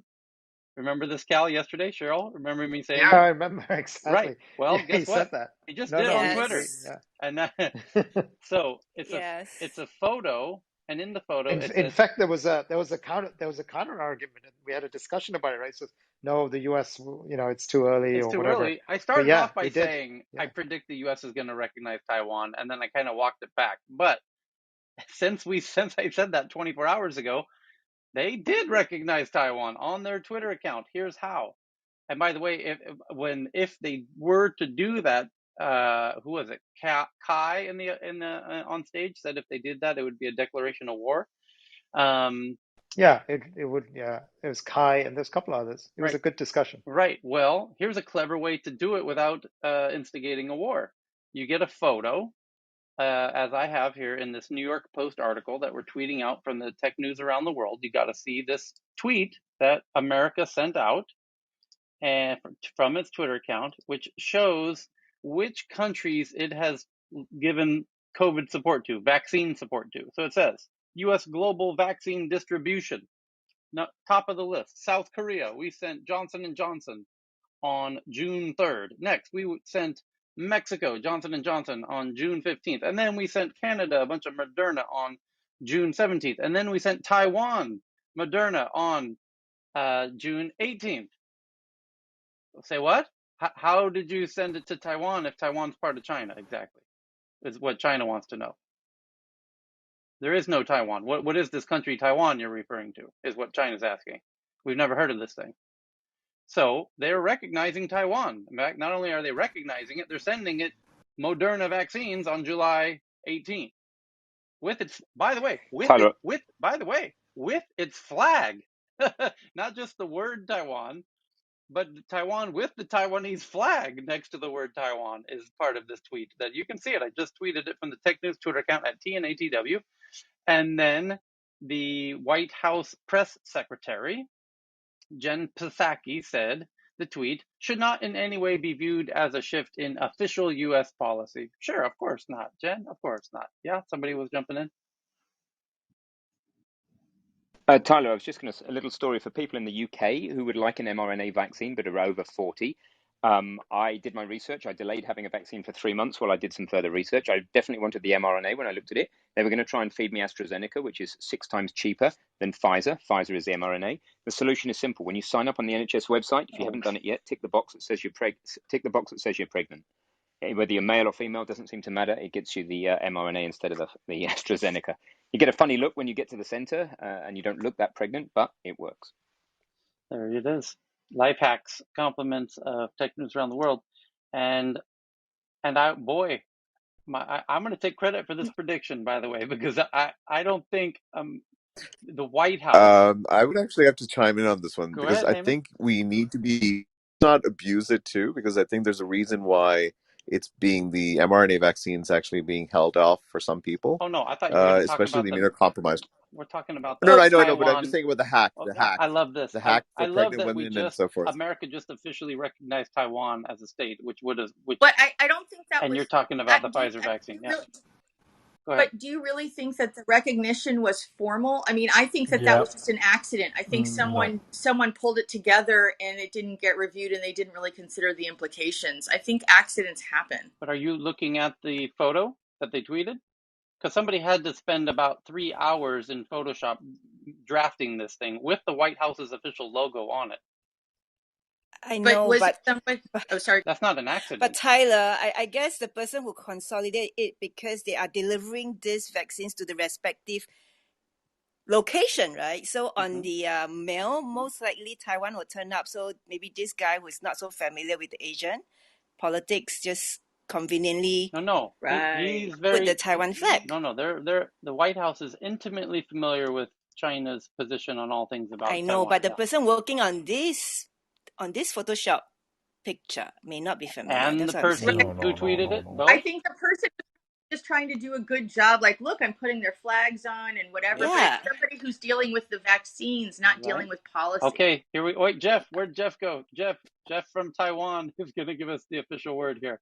Yeah. Welcome back, Jeff. Likewise, if they're sending it to Hong Kong, most likely they will put a Hong Kong flag instead of Right. And so you're a China saying that flag. all So the people involved in this, and let's assume there's clearly the it's an artist. honest mistake. Like what is? Sure, an honest mistake by Tyler, the I'm Ted. But Tyler. I'm Taiwanese. yes, I'll be yeah, honest. Every time I tell someone I'm Taiwanese, they're like, "I like Thai food." okay, but Yeah, right, Chris. Exactly. All my mail is And is I, is I is want to say, accidentally sent to Thailand. right? so my point no, oh, is, hey, this is Ella. I also in want the to say say one that it's second now, two different things. yes, Okay, go ahead. my point is that this is not a single person project to do this and tweet it out. It's a minimum of Right. absolute minimum of two. I mean, bare Oh, more than that. bones. The person, if one person did it, and I would argue it's probably more than one, and one person to tweet it, those are two separate departments in the White House, right? The art department and the Twitter department, and those are not individuals in those departments. Those are teams of people. So you're talking about Yep. at least two different teams of people completely doing an honest mistake. So go ahead, Jeff. What They really happened here? definitely knew what they were doing. I mean, it might have been an accident at first, and then somebody went, I think we're gonna leave it. So With the White I think House it was logo. Yeah. intentional. Justin, you've got a little bit of time in Washington D.C. Did he jump out? He did. That's a shame. So Yeah, I just wanted to say quickly, just because while I was working over there, I mean, we're mixing like the whole pharmacy, like pharmaceutical. They're doing the, they're passing along the vaccine. with politics. I think it was probably not something as deep as that. They were just sending vaccines. That's all. And they put the respective country on there or Right. represented where Yeah. they Yes. went to. So it wasn't that serious. It wasn't nothing Respective nefarious or some type destination. of, yeah, it wasn't Okay, some let me help like you guys deep out here. state thing. Let me help you out. I organized an event one time, and I had some political people speak at my event. Even to invite a ambassador to an event nobody's ever heard of and will never hear of, you have to go through incredibly strict protocols and use incredibly strict language and very specific fonts and sizes and letterhead. And you cannot. Oh, you're in Sweden. Wait, let's check if there's any problems with Sweden and the ambassador at this moment. And they literally investigate to have somebody even attend an event in some country they've never, ever, ever, ever, ever had a problem with about the But that's a protocol thing, though. correct, That's protocol. Like correct, I worked for the U.S. Trade Ambassador, right. and I had a lot of friends in the government. Let me tell you, there's a lot of stupid people who work in the executive office. I mean, I don't know that it was someone who was familiar with policy. Most people don't have like a holistic view, and the person who oversaw it maybe just didn't really think about it in those terms. Was like, oh yeah, we sent stuff to Taiwan, and then just passed it off. Let me But paint the picture a little Oh, fuller for you. I invited the ambassador of America's ambassador to Sweden, who's a friend of mine, who I have lunch and dinner with and breakfast with regularly, to speak at my event in Sweden. They are America's ambassador to Sweden. They live in Sweden. They're America's ambassador to Sweden. To get the American ambassador of the America's ambassador to Sweden to speak at an event in Sweden required, I don't know, 7 back and forth of the invite, of the correct wording, of the correct letterhead, of the print. You have to fucking print the fucking thing and mail it to them. That's how much protocol there is on State Department You're checking on this bullshit. So you're trying to you're tell right, Tyler. me. I flipped. Everything is controlled by the communications department. Like, Exactly. you're totally And right. you're telling I mean, me, Tyler. there's State Department communications, White House communications. I worked at the Pentagon. There's Pentagon communication. I worked at all three, and Tyler is right. But I was just saying, I don't think it's some deep state thing. no, it's not some deep state thing. Like, They're or just people were being, yeah, a exactly. clever way. And of course, they were going to send out this. Well, maybe I don't know if they were going to send out this thing anyway. Interesting side note: Taiwan president retweeted the tweet. Of course. But that's an honest mistake too, right? I mean, of course it's a Right, of retweet. Of course. course A it was. retweet is not an Oh endorsement. yeah, I mean Tyler, they didn't the Taiwan president didn't think China would ever see her tweet. No, not at all. I mean, China's not watching the president of fucking Taiwan, right? No, they're not watching her Twitter account. Not at all. She thought, oh, Tyler, Could what? slip that Just retweet yeah, through. as honestly. Oh, did I retweet that? Oh shit. I've slipped. Tyler, I don't know if you remember this at all, but about, I don't know, 6, 7 years ago, I think it was under Obama, there was some event, okay, and the Chinese president, I think was still Xi Jinping at that time, and when he went into the room, and it was a U.S. event, they played the Taiwan national anthem Oh, instead of the Chinese national oh my anthem, god. and Oh they, my God. I mean, how do you make this kind of Oh, I mistake, remember right? I that. mean, Like a fart in church. right, right, exactly right. It was done purposely, 100% to show him, you might want to just leave Taiwan, alone for a while, and this is an indication that we know Taiwan's still there. So, And then remember, Obama got deplaned without the official um, red carpet. He had to oh come out of yeah, the bottom of it, yep, right? That yep, was yep, the yep, same time frame. yep. I think so. Yep. It's an honest accident, everybody. Honest accident. So, no offense to China. Sorry, China. Sorry, Xi. Oh, we're so sorry. Yes, keep it that way. We We don't want are China to declare war, we okay? are so Peace, terribly sorry. peace. So incredibly. Oh, by the way, they made an apology, right? No, no apology. Oh, really? Why not? Give me a break. Didi, over the past 24 hours, somebody sent this one in. Oh, it was well, multiple people did. It's from the Financial Times. The headline is "Tell Me Lies, Tell Me Sweet Little Lies." It's a really stupid pun of a headline by Jamie Powell at the Financial Times, and it's about how when you are buying shares in Didi, you're not actually buying shares in Didi. You're buying this really interesting construction um, that doesn't give you any voting rights, essentially, because China doesn't want you having voting rights in a Chinese company. Long story short, I just saved you 10 minutes reading the article. But something that most people weren't aware of, and of course he wrote it because people are buying DD shares at the moment as they just did their IPO. Dr. Fran sent in an article that Shonda Rhimes, Netflix expands deal to include gaming and virtual reality content on Netflix. Netflix on Thursday expanded its deal with Bridgerton television producer named Shonda Rhimes, adding feature films, gaming, and live events and VR, virtual reality, gaming and live to its pact with her company. Netflix said the deal with Rhimes and her Shondaland Media Company would give the streaming platform the opportunity to exclusively produce, stream, and distribute future films as well as potential gaming and virtual reality content. Everybody, Netflix is getting into VR. The pact currently includes a branding and merchandise deal for Shondaland Media content, which will now add live events and experiences, the company said in the statement.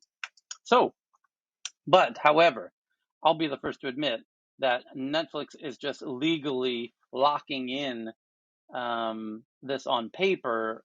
The actual aspirations to do VR content might be far off, although we've heard other headlines around gaming already that they're actually hiring a lot of people around the gaming space. So they're absolutely working on doing stuff in gaming. With regard to VR, I guess it's not that hard. You could already watch VR in Netflix in a VR headset. They could make a VR friendly app for Netflix to do much more enjoyable views of Netflix, 2D screen, inside the VR experience. But I guess that's why they need to do it.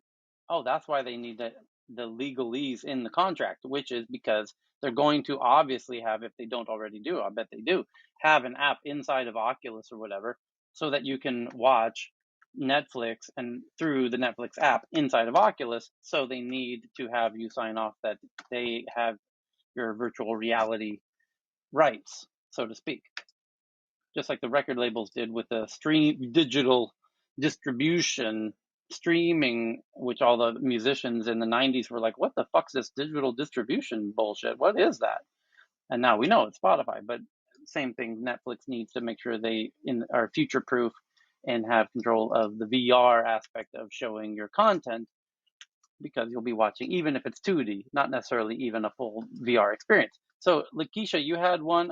We covered this when we met a few hours ago, but there's now a real full-fledged video of the pomegranate salesman and these other farms in China making some decent coin, and I don't mean Bitcoin, selling their fruits on these farms. You got to see this video. It's quite endearing, of these Chinese farmers selling stuff on their farms from their smartphones, and they look happy because they're making a lot of money selling this fruit directly from their farms to the That's that consumers. new thing, Tyler, isn't it? That's commerce over Social commerce. I don't social. know. I got a DM about it. Somebody's saying that people in China are I selling. don't think this stuff's going anywhere, I Tyler. don't either, but people are saying that people are selling stuff online in China. In China, they're selling stuff online. It's wild. It's really bizarre. If anyone has any information on this, help us out. Go ahead and flood my DM box with all of your stories of people selling stuff on the interwebs. I'll believe it when I see it. Speaking of Asia and VR, a Taiwanese horror game. I've warned you guys about this. Do not be fooled into playing around with any kind of horror game or horror movies in VR. Unless you've got a really good health insurance policy and everybody's covered and you got good health insurance, you do not want to be playing around with the horror genre in VR. I've warned you. You've been warned. I'm speaking from experience. So a Taiwanese horror game that angered Chinese players has now returned. Can it move past its unintended politics? And what are these unintended politics? Well, this is interesting. Speaking of, the little tweet, The little so innocent. Oh, did we send out that tweet with the Taiwan flag? Oh, sorry about that. No, no, sorry about that. I apologize. Taiwanese horror game. When the Taiwanese game Devotion first published in 2019, the conversation revolved around Chinese President Xi Jinping and a meme comparing him to Winnie Pooh, the Disney character that had a role in the game. But still, a poster invoking Chinese President and Pooh's name led to Devotion's removal from multiple digital storefronts and generated an online fear that tapped its makers at Red Candle Games in the middle of a decades-long political tension between Taiwan and China. For having a photo of Winnie the Pooh, right? But you don't think the flag was intentional, right? Now, a decades long political tension between Taiwan and China over a game using a poster showing Xi looking like Winnie the Pooh led to a decades long tension between the two countries. I'm sure this flag thing will just blow over tomorrow. Anyway, 3 days after the game's release, a player spotted and reported a poster in the game, inside the game, of a cursed talisman that read, Xi Jinping, Winnie the Pooh moron. It was a reference to a common meme mocking Xi by suggesting his resemblance to the cartoon. The developer said the art had been added as a placeholder by a team member working on the game who then forgot to replace it before the game's release. Again, honest mistake, everybody. These honest mistakes just keep happening. It's really amazing how this happens. Red Candle's developers said they took down the image within an hour of the report, but the damage had been done. When the poster came to the attention of Chinese players in mainland China, they left thousands of scathing reviews for the game on the PC Game Store in Steam. Red Candle would remove it from Steam in February 2019, saying it needed to do a thorough quality assurance check to delete all irrelevant content from the game. And around December 2020, it would carry the game on its platform only to walk back its statements hours later, citing negative messages from gamers. The game was nowhere to be found until now. Fast forward to 2021, the Devotion has returned on March 15th. Red Candle began distributing the game on the developer's own website with the controversial image removed. But can the game move on from the reputation it gained in 2019? 2 years ago, for being politically subversive to Chinese gamers. For having a photo inside the game. The words on the poster do not represent the studio's stance, said Doi Chang, co-founder of Red Candle Games and the game's producer of Devotion. For players who have actually played Devotion and finished the game would understand that the game's theme is about parental love, Taiwanese family in the 1980s, and blah, blah, blah. Chinese internet users have been spreading memes, and we understand that some players have been looking forward to the release of Devotion, and we feel sorry that the studio failed to deliver in the past 2 years, said Red Candle Games. What I thought this was going to be about is how its game is VR, and that in just as Hollywood movies have had to figure out how to censor all kinds of things on their 2D screens, that game developers now are going to be, every game that comes into China will be closely monitored for any potentially offending content or Taiwanese flags or anything of the sort. And VR game developers are going to no doubt be leaving Easter eggs, as game developers are known to do, and it's going to get very interesting. And for Red Candle Games, our goal is to have our works playable for worldwide players. We will continue to develop our future titles. Hopefully one day we can achieve this goal. But Chinese gaming regulations frown upon gory or particularly violent games and require that all text within the game must be simplified Chinese, not And Tyler, I want to add something. I just look at the poster, yeah. and there's a star saying on the poster that there's a star saying that it was not the ship date and not the arrival date. And when you go look on this information, you would see that they have the information that those arrive on a China airline flight from Memphis. So this star means something on the poster, meaning that the arrival date and the ship date was not the same because of something, of a regulation of something like Well, with the mention of the because China airline flight.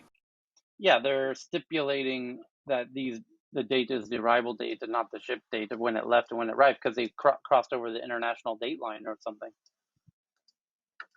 Maybe they're And just they use China airline. Yeah, and those arrive on a China airline flight. interesting, Those. and that's state owned.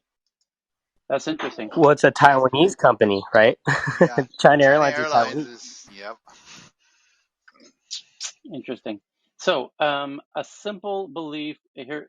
People sent in a ton of China stuff today. So, this Eric Schmidt article in this from Nikkei Japan, that the U.S. needs Japan and Korea to work together to counter China tech. According to ex-Google CEO Eric Schmidt urges cooperation in AI, chips, and quantum computing and synthetic biology, which are all the areas where he feels China is making strong advances, and that the U.S. needs to work in collaboration with Japan and Korea. A simple belief that China is our enemy and we should stop doing business with them and stop working with them. I think it's a mistake. Schmidt said its rival partnership cited healthcare and climate change as potential areas of cooperation. That was coming from Cheryl. So thank you for that. And we covered Biden's assigned order to crack down on big tech and boost competition across the board. That was our first big headline of the day. And Evan, if you're with us, had this article about Jeff Bezos called for tax hikes on himself while Amazon lobbied to keep its tax bill low, according to Politico. Evan?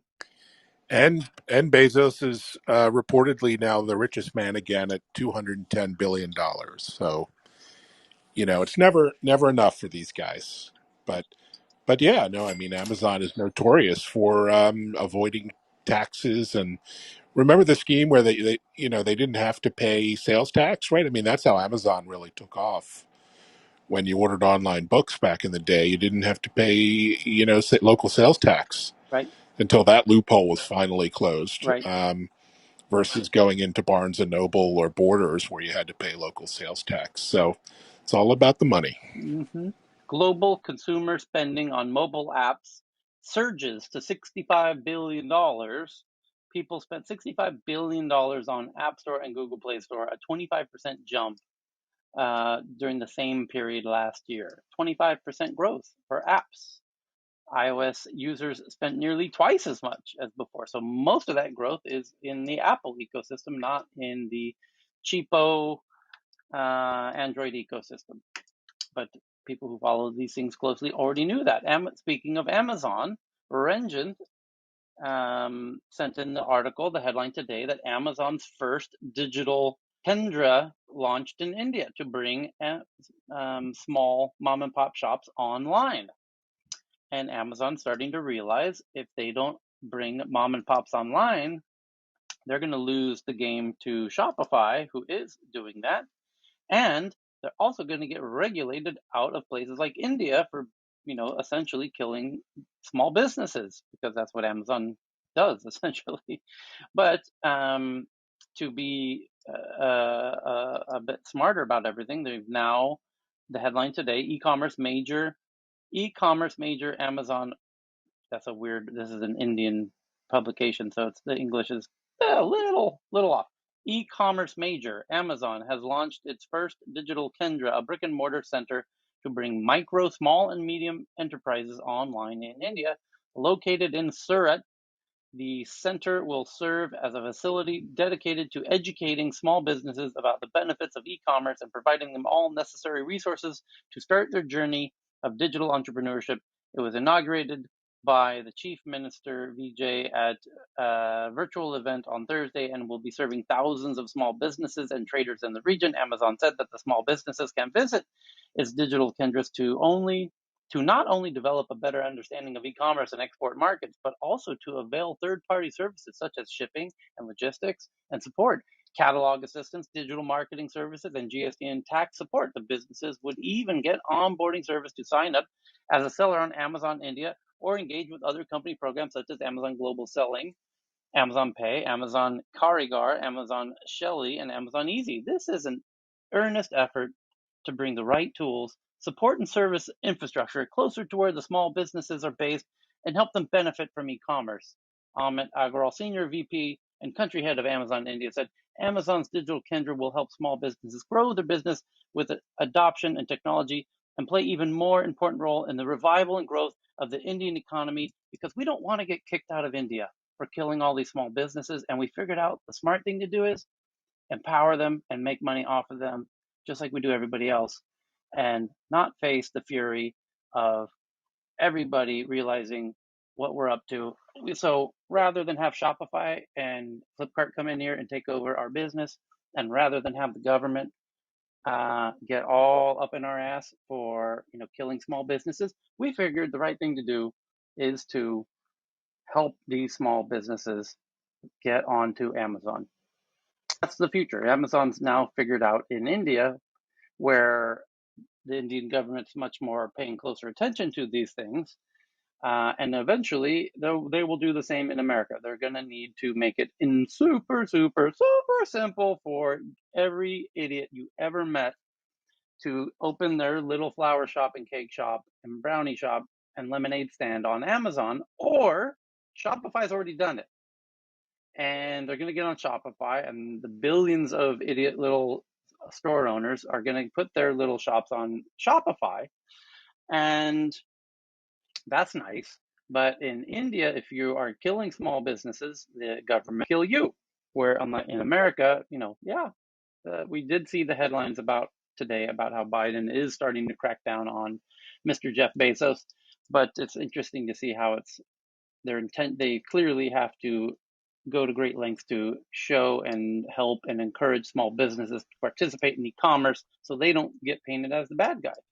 And no doubt they'll have to. And Tyler, Yeah, go ahead. yeah, the unintended collateral benefit is the more small businesses are supported in this way, the more commerce becomes local, the less of a carbon-based fuel economic delivery of goods is reduced. And so the carbon footprint of supporting small businesses is potentially a huge collateral benefit of this shift.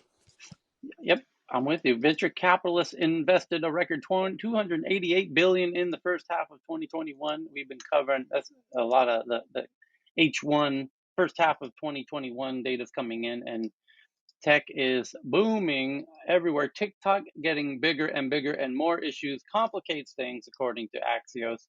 And they are one of the fastest growing apps on the planet at the moment, surpassing Facebook and YouTube. TikTok is rolling out a new system that will allow the company to block videos that violate its policies automatically when they're uploaded. Why are they doing that, you wonder? Well, you should be following us every day, and you'll know goddamn well why they're automatically going to be removing all of this infringing content, because in the very near future, governments are going to require it. And they're going to require, as India is now getting reports every month from Facebook and WhatsApp and TikTok saying, hey, boss, here's all the content we took off automatically. And they're going to start erroring on the side of screwing over the users to appease the government, because when they do it the other way around and you get the government angry, then all of a sudden your entire business is at stake. Where if you just piss off the users, they get over it, honestly. So they've done the math, they've seen the data, they realize it's better to piss off the users and remove their content than to leave the content and piss off the governments, because then you get in a lot of deep shit, as Twitter very well knows in India. So TikTok is rolling out a new system that will automatically block videos that violates its policies in whatever country it's operating in. The social network is also changing the way it will notify users when their content is removed. And simultaneously, there was a headline 48 hours ago that says they want to go back into India. And now you know why. They've now got the technology to comply and remove all of the infringing content automagically. Why it matters. TikTok says the new system will not only improve the user experience. Yeah, right. Tell that to the person whose content is getting banned. But will help reduce the number of distressing videos, such as those with violent content, that its safety team must review, freeing staff to focus on more nuanced content areas and other issues, longer lunch breaks now that we've automated the process. And so now the human editors don't have to watch as much disturbing videos, which is great. And that's why it's everybody. Maybe they'll start. Maybe they'll start painting with the other like global With the CEOs of CEO, IPO companies. go take a The little break, painting club, right? go have a little fun in the Amazon box and make us a finger paint over there, would you? Bobby, take 10 minutes, Bobby. Go paint me a dolphin. So, in beginning this week, TikTok will test the automatic deletion of several content categories that violate its policies like minor safety, adult nudity and sexual activities, violent and graphic content, illegal activities, and regulated goods. Like TikTok really cares about regulated goods. No, they don't. The governments do. And that's the whole point of this. Is they're kissing the government's asses and saying, "Hey, governments, guess what? We've got it. We've got what you've always wanted. We figured out how to automatically, instantly remove anything that you don't like. What don't you like? You don't like Taiwanese flags? You got it. We did it. So what else don't you like? You don't, well, you don't like what? Okay, fine. We added that. Bobby, can you add that? Make a note. Remove that. Okay, what else? What else don't you like? And we're going to remove all of it. Bingo, bango, because we're going to be friendly. You're the boss, and we're going to do everything you like. And better yet, boss, tell you what, we're going to, if you buy now, what we will do, we will give you a monthly report and we will show you everything that we've removed. How's that, boss? You like that, boss? And hey, and if you buy now, we might even give you the names of those people that are putting bad things that you don't like. You know what I'm saying, boss? Right. So, are we back in business or what? Because TikTok really wants to get back into India because you guys got a lot of people. So, are we in business or what? So, but this is TikTok is just being proactive here. I predict, and it's an easy prediction, Twitter is going to have to do the same, or they're going to lose to somebody else who does, like Coup, and that's already happening. Facebook's going to do the same. In fact, they're already starting to do it. And all of the apps that have social content that allow idiot post stupid stuff, that's Pinterest, that's LinkedIn. You know all the apps that have stupid people posting stupid stuff. They're going to have to do what TikTok's doing. TikTok's just ahead of the game as usual. And governments are going to love this. And so TikTok's going to be able to dominate because they're the first to do this in whatever countries they're accepted to do business in. They're currently blocked from India, but this is clearly part of their effort into getting back into India, as the headline we saw 48 hours ago, that they want to be back in India. So, yeah, good on them. I mean, this is the team there is clearly making the right changes, smart, fast, moving forward, rather than playing footsie and games and legal letters back and forth with India and silly stuff. Anyway, so TikTok automate all this stuff, and they're right. If you can remove the content that governments don't like, and then just tell the people who posted that content, hey, your content is being held for further review, and just let them know and put a little clock on it. We expect to get to this content and requires human monitoring. Just keep them updated on their post that they made, and they probably won't freak out. So anyway, interesting update on that, and thank you to Dr. Fran for sending that very interesting article in. Jeff, you wanted to chime in? Maybe not. Messi, you have one about California Governor Gavin Newsom requests residents cut their water usage by 15% due to the rising temperatures, droughts, and the question is, will it become mandatory? But even if it was, how would they know that you are now um, skipping showers? Gavin Newsom asked residents to cut 15% and added 9 more counties to the state's drought emergency declaration at a press conference in San Luis Obispo as California returns to its former desert state. Oh, who could have guessed? Oh, you didn't know you were living in the desert? Oh. Tyler, were you out here in California when they were advocating people share showers? No, that's awesome. You mean like ofuro in Japan, like onsen? No, Sento? no, we don't have the sentos and Taking bath ofuros together? in California. No. They don't know what a sento is. No, they're talking No, they're saying like to take group, shower with 2 or 3 people at the two same time people to in save water. showers hold 2 people, so they're meaning And don't flush your toilet. that California's been doing that for a while. I remember Oh, couple shower. couple Couple showers. shower, right? Yes, yeah. Or you can wash your That's dog Yeah, or nice. it's or your cat. if it's yellow, let it mellow. If it's brown, flush it down. That There you that go. was the saying in TMI. California. Can an app renovate a neighborhood? Is the question that Faraz sent in on this really interesting tweet from Bloomberg that says, "Oh, you're what? City Lab. It's a special part of Bloomberg called Bloomberg City Lab that's forcing me to enter an email address. Let's see if I can enter in a bogus email address. There we go. And Enter Dave's. yeah, Enter Dave's it email. doesn't let me. It's okay. So Weird. it's about something called Fundrise, and no, it doesn't work. But it's about it says Fundrise, an online platform for individuals to collectively invest in real estate projects, is seeking to transform an entire neighborhood in Los Angeles. And I kind of like the idea of that, an online platform for individuals to collectively invest in real estate projects. I like that. You got anyone want to buy an island? So, Teflon Elon, Mr. Elon Musk, he faces a new courtroom test in Solar City trial. If he loses, Musk could pay roughly $2 billion to Tesla, yeah, his own company, and see a dent in his reputation for getting his way. Not really. And the issue is how he bought Solar City. I can predict it already. Elon, because he did it, it was his cousin who was running it, and they essentially did a merger, and now people are getting a little over concerned about how they did that merger. So Elon Musk, the world's second richest person, faces tough scrutiny of his corporate leadership on Monday when the long-delayed trial over Tesla's controversial $2 billion acquisition of Solar City gets underway in Delaware. Investors and pension funds who are leading the suit allege that Musk and Tesla's board breached their fiduciary duties when they orchestrated Tesla's bailout of Solar City. An installer of roof solar panels, Musk is the lone defendant. The rest of the board settled for $60 million last year. Tesla is no longer a struggling startup. The California-based company joined the S&P 500, and the Solar City deal looks like a minor blip in the $628 billion company's drama-filled history, but the question is raised about conflicts of interest and due diligence remain a shadow over Tesla's corporate governance that Musk has struggled to shake. In the trial, there will be no sweeping opening statement or even a jury. The proceedings take place before a single judge in a recently renovated courtroom. Musk is slated to be the first witness in the case, which is expected to take roughly 2 weeks if he wins, and if the judge finds that the deal was a legitimate transaction, it will be another example of Teflon Elon's largely escaped consequences. If he loses, Musk could be ordered to dig into his own pocket to hand back roughly $2 billion that Tesla shelled out for Solar City.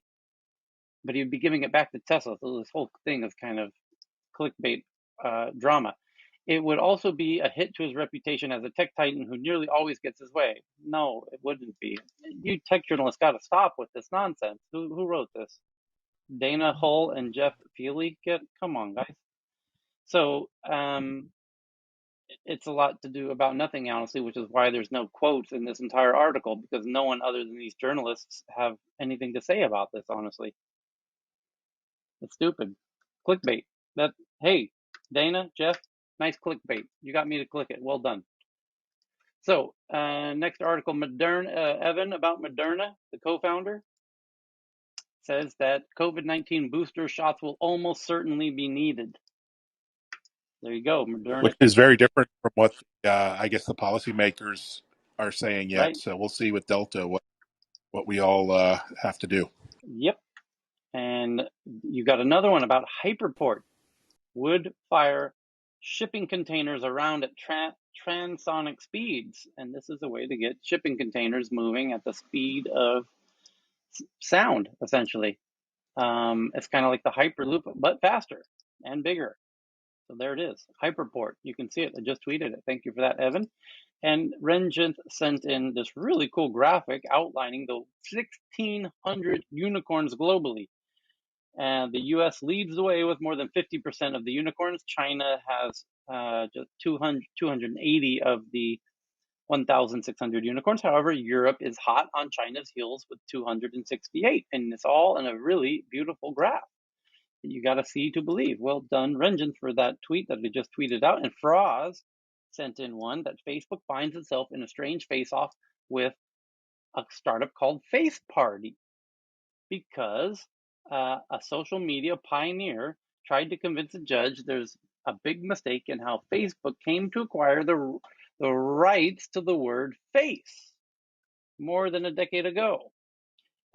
And Andrew David Bamforth, the founder of Face Party, a British site that enjoyed a brief heyday in the early 2000s, claims he was mentally incapacitated for 12 years, including in 2008 when he signed a trademark rights agreement that Mark Zuckerberg's company relied on to build the world's biggest social network. He finally went to court last year, alleging that his illness allowed him to be duped by Facebook's attorneys into thinking he had no choice but to accept the company's terms. He also claims that the 2008 transaction was faulty because CIS Internet Limited, the operator of Face Party, had transferred the trademark rights a few months earlier to a different business owned by Bamforth called Anarchy Towers Limited. At the hearing on Thursday, the allegations didn't get any particularly warm reception from the U.S. Magistrate Judge Donna Ryu in Oakland. The judge suggested that Bamforth was talking from both sides of his mouth, saying on one hand that he was mentally unfit to conduct business from 2006 to 2018, but also basing his lawsuit on a 2008 deal between CIS and Anarchy. These two things seem fundamentally at odds, and so incapacitated I can't do business versus I did business with myself, such that they didn't get anything. Ryu said. Bamforth told the judge he Is it me, or is Zook basically screwed everyone he's ever worked with? Or maybe I'm exaggerating, but it seems that way. The two things seem fundamentally at odds. I'm so incapacitated. Bamford told the judge he didn't even realize there was a CIS anarchy agreement until he discovered while reviewing paperwork that his accountant had jumped in to solve the problem. I do understand that there's a difficulty here, he says. Facebook's lawyer, Bobby Gahar, uh, made the point that the suit was filed many years after the company built a multi-billion-dollar brand. Gahar also argued that the breakdown Bamford suffered doesn't rise to the level of mental incapacity under California law. When Bamford asked the judge for a chance to redraft his complaint to address her concerns, Ryu said she's not sure it can be salvaged. If I look at this and think that there's something that could be fixed, I'm going to give you a chance to fix it. I have to by law, she said. But if it's really futile, it's futile, and that will be the end of it. It sounds like he's just trying to milk a little extra money from Mr. Mark Zuckerberg. That's my guess. Indian startup MobiKwik nears filing for a $300 million IPO, and Ola raising a $500 million IPO in India. Two big new, what is that one? A ride-sharing app and a food app are both booming in India. And as we know, India is just booming, booming, booming, booming, booming. It's just booming. And goddamn you, COVID, I would be there right now writing checks if not for this goddamn Delta variant. So Muda, the sovereign wealth fund of Abu Dhabi's satellite group called Yasat, IPO raises $731 million and as part of their satellite. And now here's a fun one. This is the one you've been waiting for, everybody. Israel just used fully AI controlled drone swarms. I told you the swarms were coming. I specifically said so far all of the militarized drones have been singular drones. And it's only a matter of time before somebody figures out how to fly them in a swarm. Did I or did I not say that in the past 5 days? Cheryl, Lakeisha, JT, Jean Francois, Cal. You told us so, yes, sir. Correct? You were right again. Yes, you did it I did. again. I did say that. And here's the headline right now. Israel just used fully AI controlled drone swarms in world first. That's they're claiming it's a world first. And I'm saying, I goddamn told you so someone was going to do this. And it was only a matter of time before some really slick, smart ponies figured out how to do drone swarms. And of course, Israel would be the first to figure it out. So the system is fed with data from satellites, other reconnaissance drones, aerial vehicles, and intel collected by the ground unit. And if you've been following this drama since the origins of just not long ago, by the way, where we realized that a Turkish drone was used in a strike in Libya, and now things have escalated quite rapidly. And now, well, the latest was I said, what's up with all of these singular drone attacks that are happening near Kashmir between Pakistan and India at this in Air Force Base, I said, this is all child's play. You guys realize you can do drone swarms, and that's where shit will get really interesting. And simultaneously, Israel has been consistently every week for the past 3 weeks sending out PR statements saying, we've got all this new technology that can defeat drones. We've got this laser, we've got nets, we've got this stuff that allows our soldiers to become invisible. Remember that headline? And now we've got our own fully AI controlled drone swarms in a world first.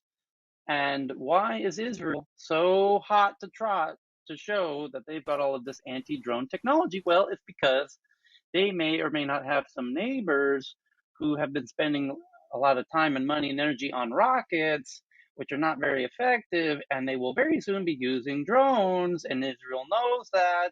And so that's why Israel's preemptively getting the jump, letting everyone know we've got all of this anti drone kind of stuff going on. And so Israel used drone swarms to locate, identify, that means facial recognition, folks, on the drones.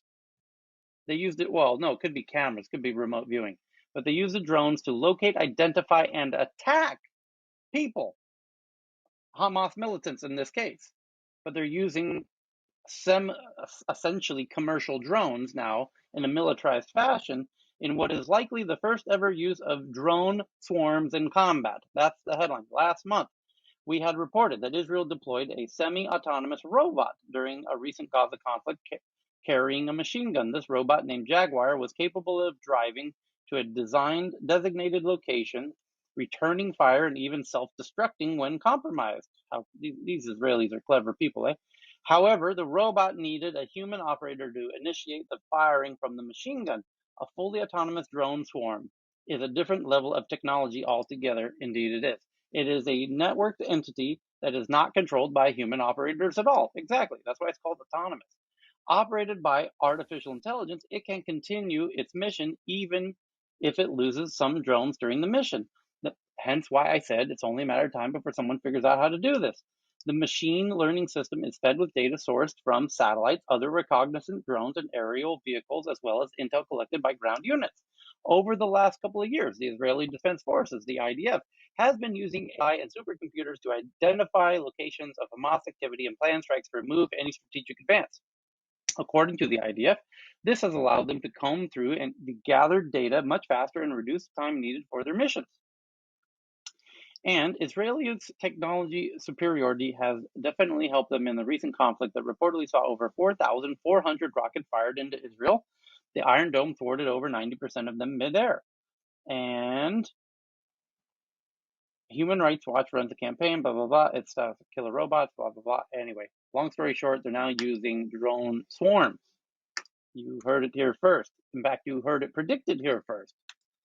So, thank you for that article. And then there's one about. Tyler, I have another theory what they actually can use these drones for.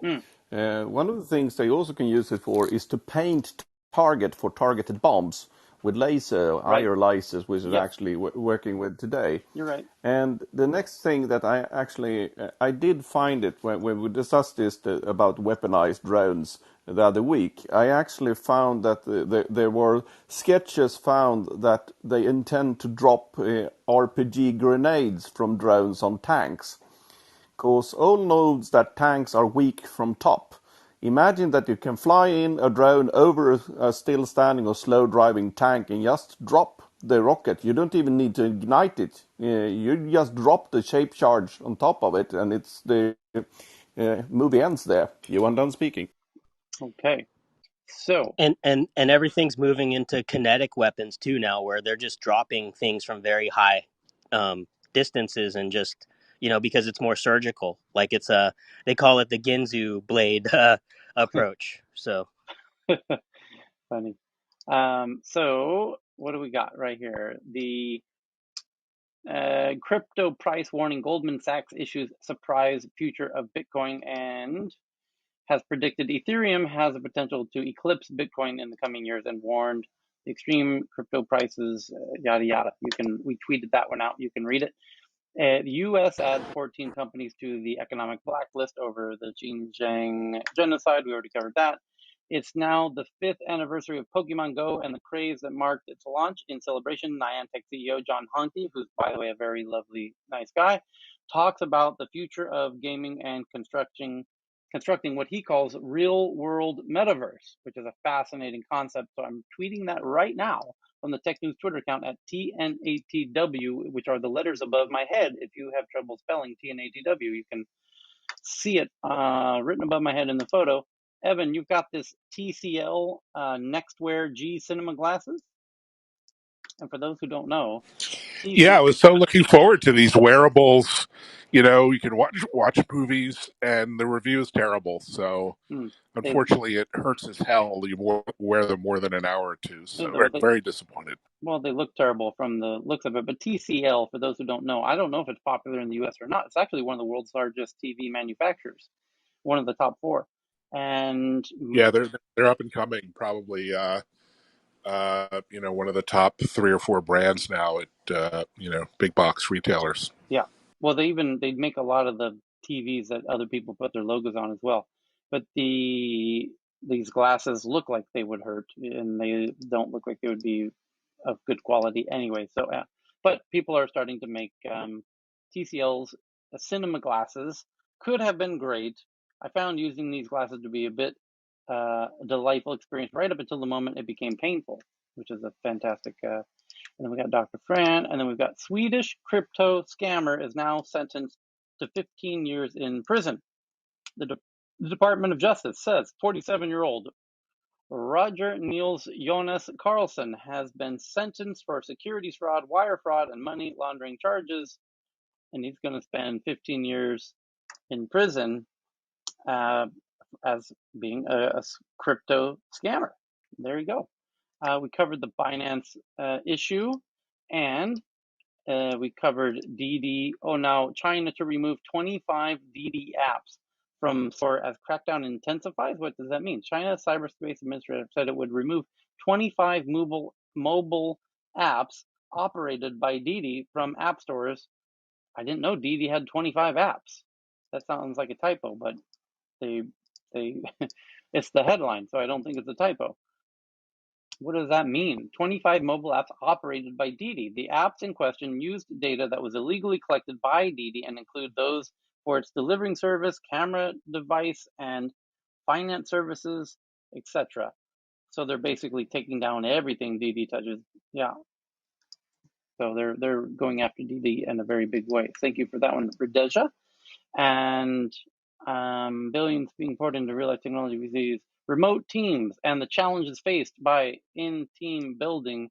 I just tweeted out to the Tech News Twitter account, and thank you to Todd for this one. It's basically about how remote teams and the challenges faced in team building remotely.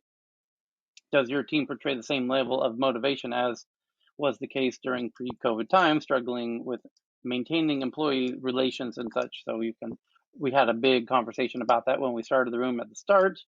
And speaking of Netflix and about going into VR and games and whatnot, further proof of the continued growth and popularity of audio as a channel to digest your media content, Netflix hires former Apple executive to oversee its podcasting business as Netflix getting into podcasting, and they're hiring Apple's senior executive around that. And Germany's VC industry is ready to take off, tweeting it out now. But bureaucrats need to realize or need to release the handbrake, and that's not going to happen because Germans like to drive very safely.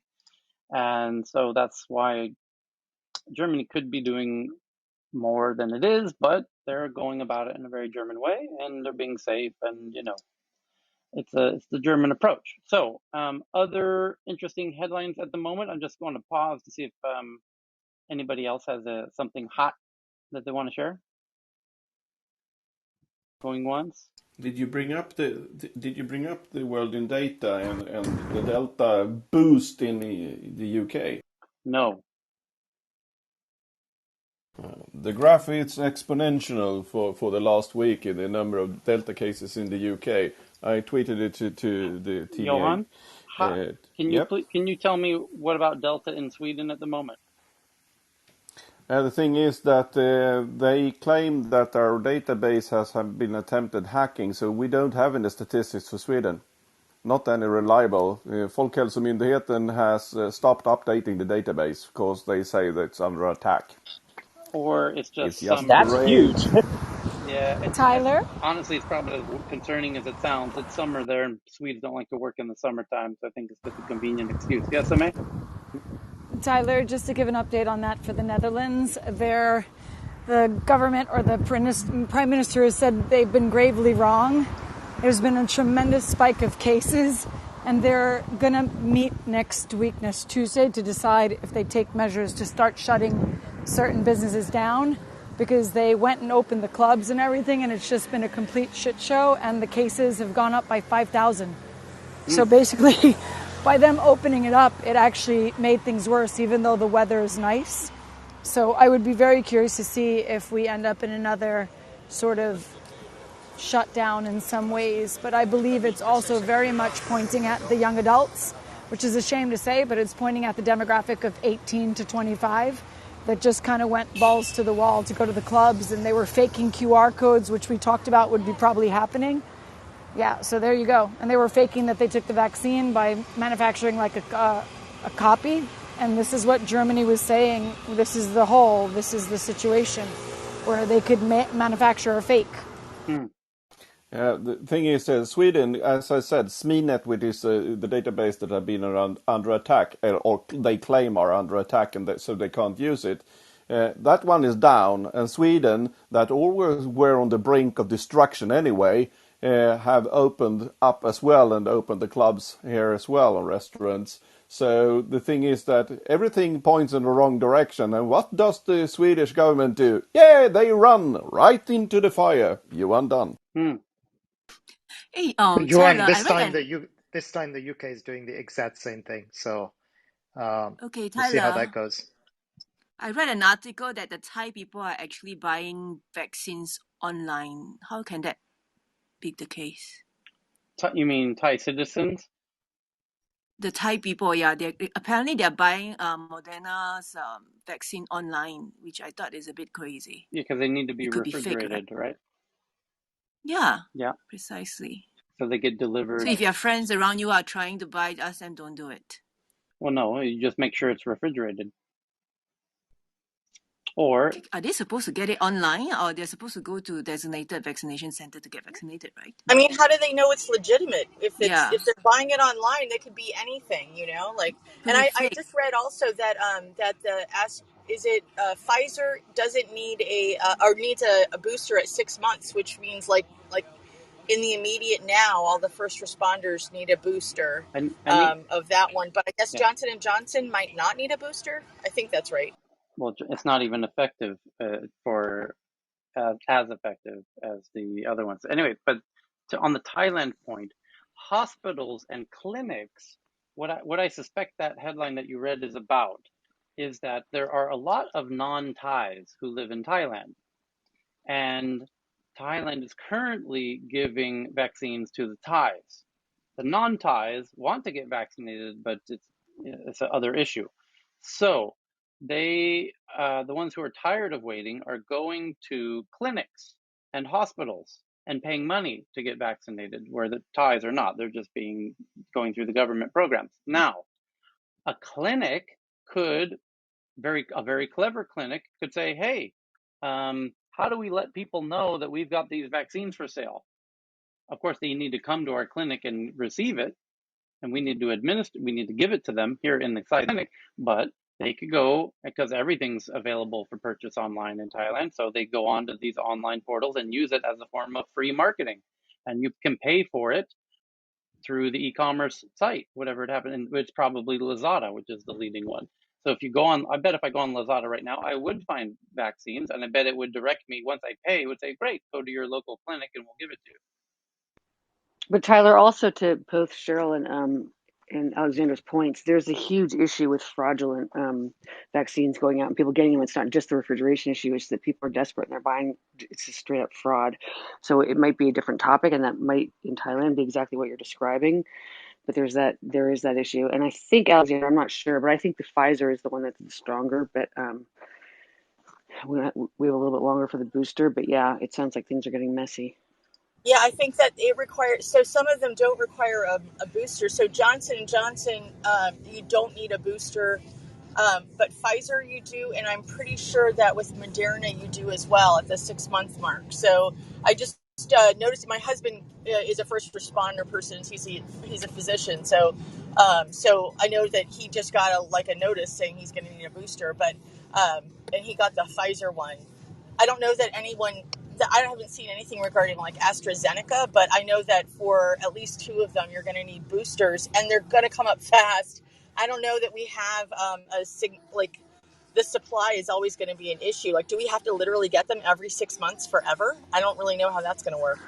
Well, I and don't supply, know. they're getting that more under control, the supply, now that we're up with this, but we still have a huge problem in uptake and people doing it. They're still trying to do all the, behavioral theory and lotteries and nudges to get people to even start getting the first ones. So, which is unfortunate. I Well, should I'm point out up for a this. booster in August because I got my first shot in July. I got my second shot in February. So I'm sorry, The January. CDC just said this morning, the CDC and the FDA came out this morning and they rejected Pfizer's request to do booster shots. And I don't know how many of you know Dr. Dan, who's does a lot of COVID rooms on the Clubhouse. I was in a room with him I yesterday. just heard him this morning and he said we wouldn't need them. You see, that's exactly, yeah. And he went into more detail, Francine, yesterday in another room. So this is something Pfizer's pushing, but this is not anyone. No government health organization or not many doctors yet are agreeing with them. They're trying to get approval to require or suggest you need a booster.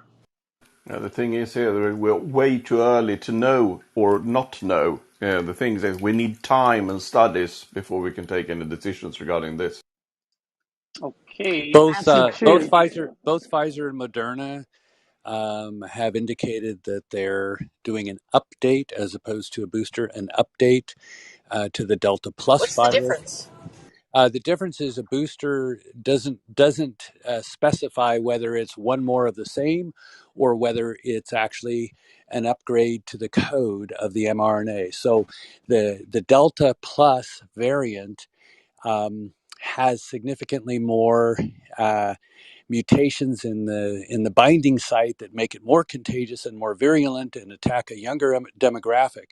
And so, to the extent that those updates are in process and projected by some to be available in September, October, there is reason to think that once those updates are scaled, that there will be a reason for lots of people to get a updated booster that will provide better protection not only against the Delta Plus, but against whatever comes next. We don't know, but these mutations that provide more contagiousness are driving the succession of each successive variant, and we may yet have a something resembling a Delta Plus Plus, in which case a Delta Plus update in the fall would be much more protective than vaccines developed against the original wild type strain. There's an epsilon already. That's in it's in Brazil, I Southeast think. Asia, Southeast, Oh, yeah, there's one. Yeah, it's also in South America, I guess. And there's a yes, problem with it because there's so many unvaccinated people, and it's difficult for them to tell if it's just more contagious or if it's also more deadly. I think I read that about it. right. And since the binding and the cell entry are focused in the same general vicinity of the virus, there has been historically a tight connection between contagion and virulence. Unclear if that's going to continue.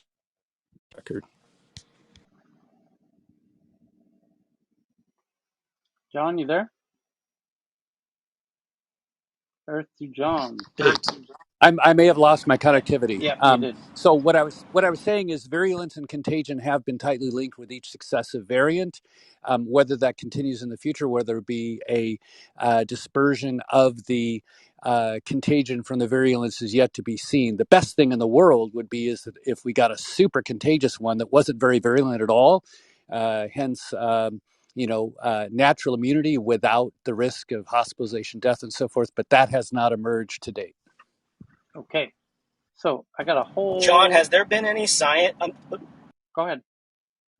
Just a real quick one. John, has there been ever any science where we actually come up with a benign strain to occupy our system? Is that the thought process there? Is that you'd have a benign strain that spreads so fast that it overtakes the other, maybe more deadly but less contagious coronavirus strains? Over a year ago, there was an Australian virologist who proposed exactly that solution. Given the vaccine reluctance of individuals to take an inactive vaccine, a active virus would probably meet even stiffer vaccine resistance. So it didn't get traction. We have lots of historical precedent for that. The vaccine for smallpox is actually a similar virus that was very effective in eliminating smallpox from the face of the earth. So that proposal from Australia over a year ago was based upon that precedent. If we keep seeing more and more variants relatively escaping various vaccines, that may become a preferred mode of having one that's not virulent, but provides great immunity, so that it could be pervasive at scale and really put a halt to the pandemic and the emergence of more and more variants. So that hypothesis was proposed well over a year ago. It has not gotten any traction with any commercial vaccine manufacturer that I'm aware of. So on the COVID point and Cheryl's article, which is a really interesting article, it says that it was a hospital in Thailand saw reservation slots for the Moderna coronavirus vaccination snapped up in minutes after offering the shots via an e-commerce platform, Shopee, which is the number 2 after Lazada. And so indeed, it was people. If you bought it, you had to go to the hospital to receive it. And with worsening outbreaks and worries about efficacy of vaccines offered locally, appetite has quickly grown in Thailand for mRNA vaccines, which are not available until near the end of the year. It was sold out within minutes, a Shopee spokesman said on Friday, adding that the vaccine sale saw a spike in traffic on the hospital's webpage, attracting 2.6 million visitors. It offered 1,800 slots for doses of Moderna vaccine at $68 a piece via Shopee, and they were sold out in record speed. The hospital CEO told Reuters, "I feel very sorry for those who missed it." And one buyer said it was gone in 15 seconds. Hospital operator group sold 800,000 Moderna doses ordered in 2 days. Demand for the Moderna vaccine has increased after leaked health ministry memo showing that the Thai government was considering giving a booster shots of mRNA vaccine to medical workers who had already received 2 doses of Sinovac vaccine. And I can confirm that Thais are now starting to realize that Sinovac is not as good, and so they want to get these better vaccines. And now that's why the judge yesterday, as I said in this room, is now trying to force the government to cancel their order, this massive order of like 2 million doses of Sinovac or whatever. And the judge got very angry, saying, "Why are you ordering this crap that doesn't work?" And, cancel the order. And I'm forcing you to cancel the order. Anyway, so Thailand is using the viral vector vaccine of AstraZeneca, but health experts have urged the government to include more mRNA vaccines in its program, like that of Pfizer and BioNTech. Private hospitals in Thailand, via the state procurement, will receive 5 million doses of Moderna vaccine between this year and 2022. Thailand has also ordered 20 million doses of Pfizer BioNTech vaccine for delivery after October. So thank you for that, Cheryl. Iran's rail network hit by possible cyber attack. Oh, more infrastructure. Oh, Although Russia and Iran are supposed to be kind of friendly, a potential cyber attack on Iran's state railway company created unprecedented chaos at stations across the country and led to cancellations and delays on hundreds of lines. And departure notice boards showed blanket cancellations that carried the message "long delay following cyber attack." So, to be continued on that one, I guess. And thank you to Lucast for sending that one in. That's kind of breaking news. Apple, JT, you have this one on spatial audio. Which now they are saying what I predicted. Another another Tyler prediction coming true. Thank you, JT. Apple working on spatial audio system for virtual and mixed reality devices. As I said about 48 hours ago, that the real reason they're doing spatial audio is because it's actually a really strong indicator that their VR and AR is right around the corner, because that's why they're really doing it. And indeed, now the Tyler, headline. in credit to you, you said this about 2 months ago as well. Okay, thanks. So it says Apple working on spatial audio systems for virtual mixed reality devices. Apple working on developing a system that could integrate spatial audio experiences into virtual or mixed reality platforms, potentially for a head-mounted device like Apple Glass. In a patent application on July 8th, Apple details an interface system that could present a synthesized reality to users. However, the patent application details how this reality could go beyond visual into other senses, such as hearing. A synthesized reality, in this case, is defined as entirely or partly computer-generated setting that a user could interact with or sense, that covers both virtual reality and augmented reality, both technologies that Apple is rumored to be working on. And yeah, it's an interesting article, but they do show, yeah, it's just all you need to know is VR and AR are coming very quickly from Apple, because they're working on the audio part now. So a company called Smile Identity raises $7 million to build identity verification tools for Africa. An estimated 1 billion people worldwide face challenge of proving who they are, according to the World Bank Group report, which states that 81% of, I guess, of somebody, I don't know, but point being that a startup just raised $7 million to do identity verification in Africa with the very clever name of Smile Identity, which probably tells you that it's a facial recognition company. So, Evan, you got this one about a Russian brain implant? What is that? Yeah, that looks amazing. Yeah, gives sight to the blind. It allows doctors to connect a camera to the brain and transfer the picture directly, bypassing the eyes. Fantastic. Giving Neuralink a run for its money. Yeah, you now got computerized vision in your head. Google plans fintech move in Japan. Big tech firm Google is reported to be planning a push into Japan's financial services market. The question is, in what way? Because my Japanese friends like to use their paper yen and their very beautiful coins. Big tech firm Google, according to Nikkei, Google is in talks to acquire Tokyo-based cashless payment provider Pring, which we covered a few days ago. Pring is currently owned by Mizuho Bank and a number of investors, and Google is reportedly set to pay between 180 million and 270 million for all the company's shares. And it's maybe they will try and do some kind of Google Pay type thing there. Won't be so easy in Japan, actually. Foxconn is dangling a shiny new EV plant in front of Wisconsin. Foxconn is where iPhones are made in China. The iPhone builder wants to make electric cars with Fisker. So Foxconn and Fisker, who didn't have so much luck from the start, and now Foxconn's talking about building the EV plant in Wisconsin. I wouldn't give stock advice on this one. As part of the site selection process, Foxconn and Fisker have engaged with Wisconsin Economic Development Corporation to discuss plans for an electric vehicle manufacturing, and we'll see if they do it. We'll But see. isn't that the thing in Wisconsin? Isn't that exactly the thing that Trump stood in front of that facility and said, "We're building a beautiful new facility here. I got a billion beautiful huge jobs," or whatever the hell he said, right? But he said something about that facility, and then they declined to build it. And apparently, they do that all the time, right? They make deals, get some benefits, and then they decide whether or not they actually want to go through with it. And that was one of the things that people were pissed about. So many things, but one of those things was that they didn't actually build that facility in Wisconsin. So are they using the land that they acquired for this new purpose now, or are they? Because I know they have some, It doesn't because say. and they just decided not to do that work. In this case, the wording implies that it's a whole new factory. So I can add some value here. I live about 20 minutes from that site.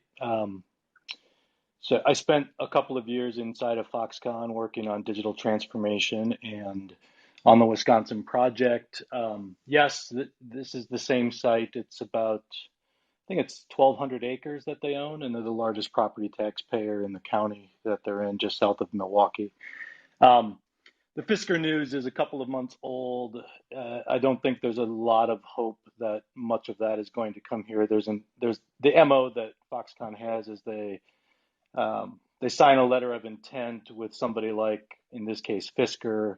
They make a lot of headlines out of it, and then they try to figure out how to do it. In the case of the 13,000 jobs that were promised around 8K displays, when we talk about like the Trump groundbreaking event and so forth, um, they just couldn't figure out how to localize the supply chain.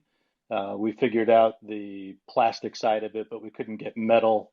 Um, we had, well, it required a $20 million capex investment that nobody was willing to make televisions that are commoditized and change models all the time and so forth, and just couldn't do it as cheaply as they could in Mexico.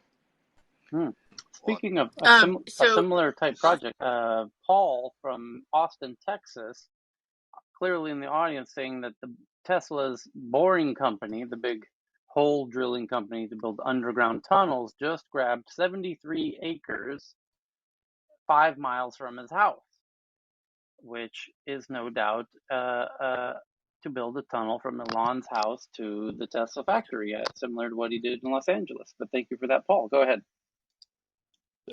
Yeah, Tyler. I'm waiting to hear the rumble of boring machines underground going under my house any day now. Yeah, 73 acres, 5 miles, 5.45 miles from my house, and the soil out here is outstanding for underground development. So this is exciting. I can't wait to see this unfold. I thought I was close to the Tesla Gigafactory. This is way closer to me than the Gigafactory, and the Gigafactory is about 14 miles from here. So I'll keep you posted on developments. But This just broke a couple days ago. you've got some bad traffic there in Austin, though, right? Uh, do I want to admit we have bad traffic? Yeah, you do. I'm not sure. I Bad guess enough I that will. that I guess Elon I'll needs to have to. bad enough that Elon needs to dig a tunnel to put his car in to get from his house to the Gigafactory. Anyway, but Paul, thank you for sharing that and keep us updated on that. And good to hear you. Your beautiful voice there. I hear you've been getting some rain down there in Texas. It's raining as we speak, Tyler. As we Yeah, speak, like it's raining. Yes. unusual amounts of rain happening there this year, which is good, by the way. I know Austin, more the better.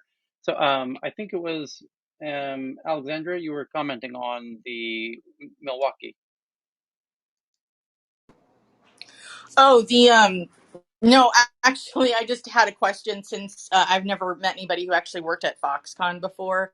I just wanted I just wanted to know, is that story that happened years ago about the nets that they had around the facility in China true, that they, that because so many people were committing suicide? Is that yes, actually, did that yes, actually happen? yep. There was at least 13 or Yes, 14. Yep. yes. And Terry Guo actually does not have such a great business reputation.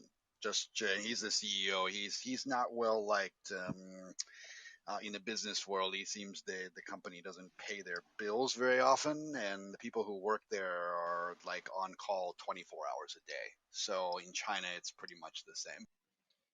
So a new article from TechCrunch saying, and the headline reads, startups have never had it so good. Get ready for a long list of superlatives when it comes to Q2 2022 VC activity, meaning, yeah, right now, as we've been reading, all of these record-breaking in India, in EU, and America, the startup space is booming. Business is good. The venture capital market is right ahead, foot on the gas, middle finger out the window, hair on fire. That's our read on the Q2 2021 data released thus far concerning how much money venture capitalists deployed around the world during the second 3 months of the year. Startups have never had it this good when it comes to accessing private market funds. And that's true. The second quarter of 2021 was the biggest quarter for venture capital activity ever measured by dollars invested. The wave of funding led to quarterly records of new unicorns, startups that reach $1 billion valuation, born in the US, Asia, Europe, Canada, according to CB Insights data reviewed by the exchange and concerning the second quarter was the record breaking in terms of dollar invested. The impact of the deluge of capital is what you would expect. Round values are rising. Deals where the 100-minute are setting records around the world. Technology hubs are enjoying a flurry of high-paced deals that are enriching startups and providing them with capital at earlier stages that used to be reserved for IPOs and other seminal events. And that's the headline. It's better than it's ever been, and there's not really any particular end in sight at the moment. And we've been on a tear in Stockholm ever since, 2012, right when I first arrived there, and it's just been record quarter after record quarter after record quarter after record, and accelerating is the amazing thing. So, Superworld will sell your share of the Brooklyn Bridge for 100 Ether. JT, what is Superworld? So Superworld is a platform where you're able to purchase essentially virtual plots of land that exist in the real world. And then after that, I didn't get much past the article, but essentially it operates on the blockchain. And I And think some other people in the room can speak more to that. so, if I buy Tiananmen Square, are they going to force me to sell it back? No, so here's the issue with it actually. So it's not a new metaverse. It's actually been around a little bit. But the problem with it is that they didn't get permission from any of these properties to use their name or to list the property like from, like they have like, the Sears Tower or whatever that you can buy. They didn't get any permission from the Sears Tower. And so there's been an issue of whether or not the Sears Tower also owns, the metaverse version of the Sears Tower. Like, can you really sell? Do they have the rights, first of all, to the name, and do they have the rights to that? Can someone else sell a metaverse version of them? Of their property. So it's an interesting argument that's been going on, and it's a problem that like it doesn't happen in the rest of the metaverses because they didn't actually use real places, but it's interesting. Hmm. Oh, Alexandra, just a detail. Getting permission. This is a permissionless society. We don't need permission. Mm-hmm. You're right. I mean, these are also the people who all say, like, blockchain will govern. We don't need no lawyers until something goes wrong. We don't need no police until something gets stolen, right? So, yeah, you're right. No permission. There's another problem with the Sears Tower. It's not the Sears Tower anymore. The rights got sold to an insurance company called Willis. So it's now the Willis Tower. So that's another issue, maybe. Is it really? That's so Yes. cheesy. Really? Yes. Boo. It's not a baseball stadium. Okay, here we go. We got heart inflammation. Actually, Tyler, I think that's fascinating. That's going to have a lot of IP issues because they're going to probably start copying people, in which case they're all going to get sued. They're going to copy places, the artwork, like all those IP issues. And as Alexander said, and Donna, that it's permissionless society. People are all saying it's, you need new legal regimes because this is a whole new world. It's like, actually existing legal regimes do apply to a lot of this. So I think You this is lawyers are going fascinating. to be so busy. You guys, We love it. This shit's I'm fascinating. It's gonna tell about you. time. It's about time our world gets more Legal interesting. boom. We love this stuff. What, Jennifer's Jennifer? Yeah. billionaire. We got some Alexander, breaking I'm news. high fiving you. I'm high fiving you. We're having a blast over Correct. here. The next launch at Right Bay back Area at is you, on you. man. So we've got, Hey Tyler, yep, hey Tyler, yeah, did or when are you going to do tech news around happy hour? Tech um, news around the world happy some hour. other time. I have some breaking news. BBC saying in the past hour, heart inflammation linked to Pfizer and Moderna jabs is the headline from the BBC. Heart inflammation is a very rare side effect of corona vaccines made by Pfizer and Moderna, according to regulators in Europe. The European Medicines Agency said the side effects were more common in younger men.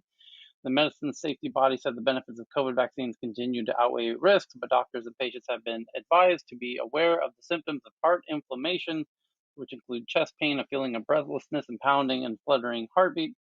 Anyone with these symptoms should see a doctor. And I thought this is,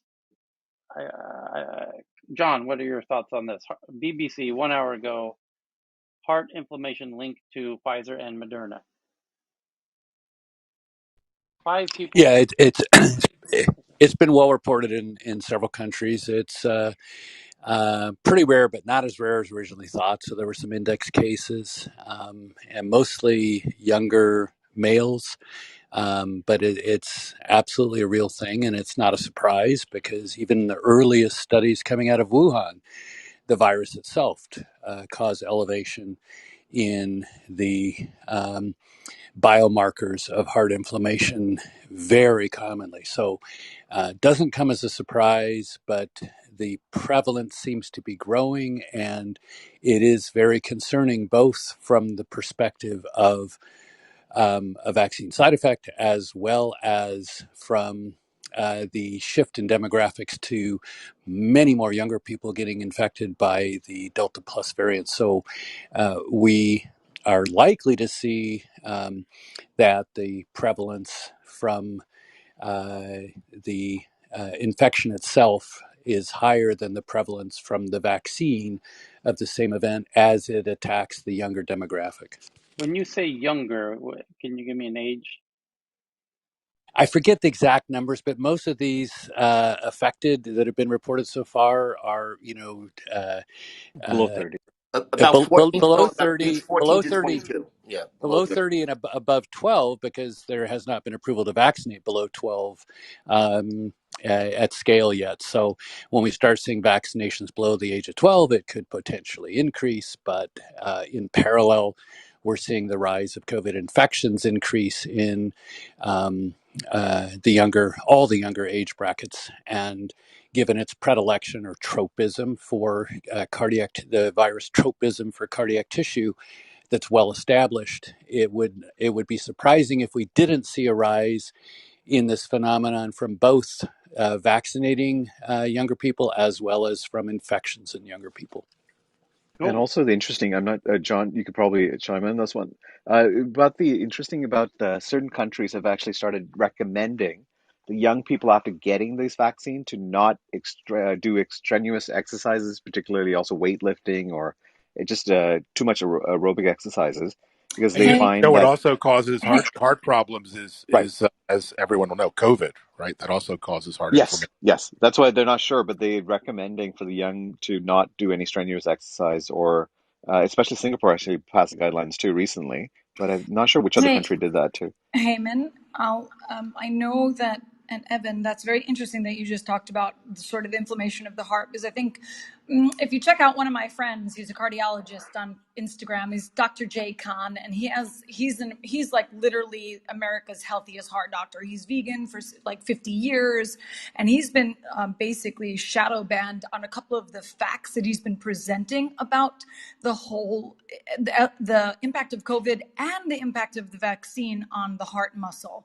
Because I think what people forget, and I have a client that's a CrossFitter, and her son came home and she got COVID from her son, but she's a CrossFitter and it took her down. She's sick right now.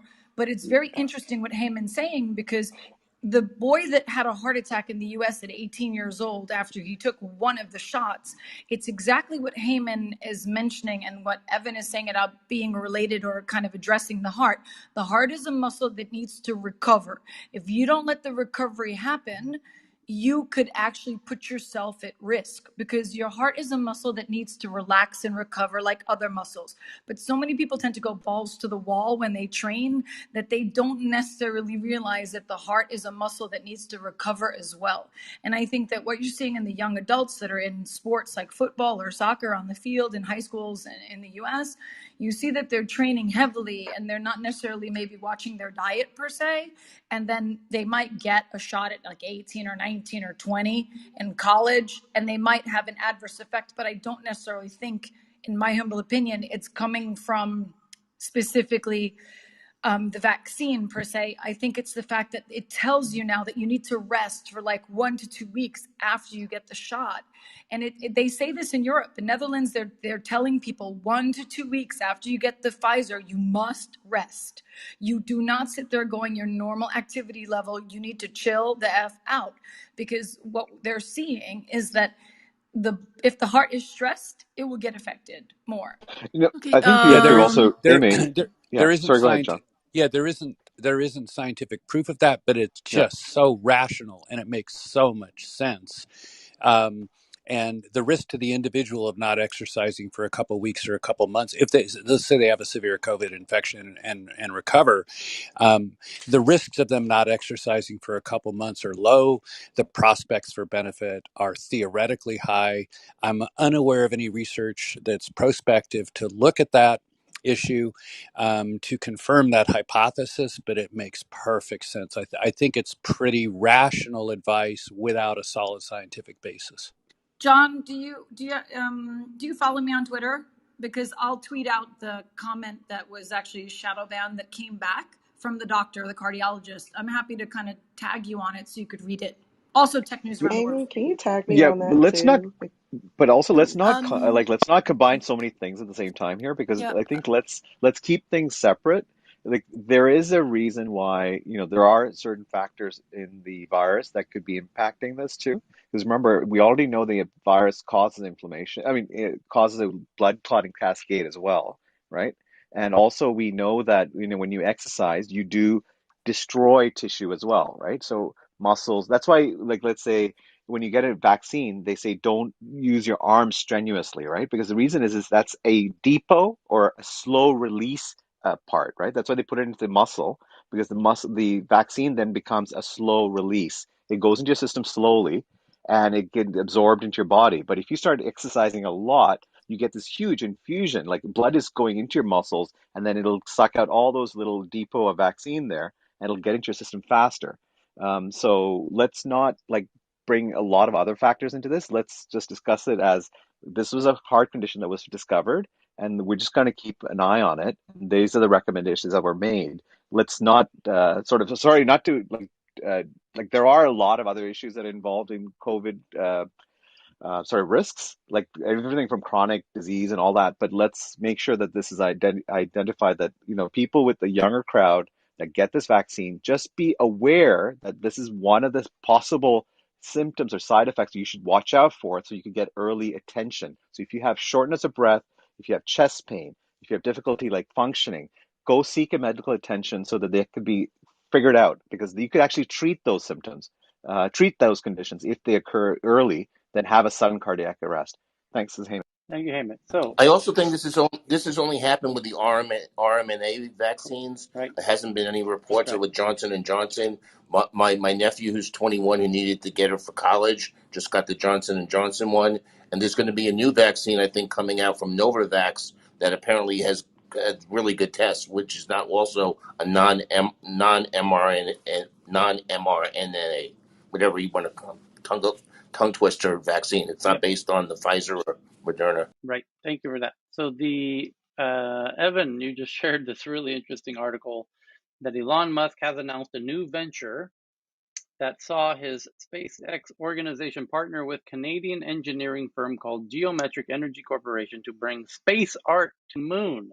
Now, the GEC and SpaceX have confirmed that they will plan to take the same concept of space art to make advertising in space a reality. A CubeSat, So we're going to put Dogecoin, literally put Dogecoin on the moon. yeah, So and an advert for it. The CubeSat displaying customized ads is set to be released from SpaceX Falcon 9 rocket as part of GEC's rideshare program. Due to the rapid rise of satellite technology, companies like GEC have been able to produce their own CubeSats to bring small billboards to space. The advertising cost will be determined by the market value of cryptocurrency tokens, which will be able to be converted to the rights used to control pixels on the CubeSat. Of course, the larger or longer lasting the advert, the greater the token purchase will be.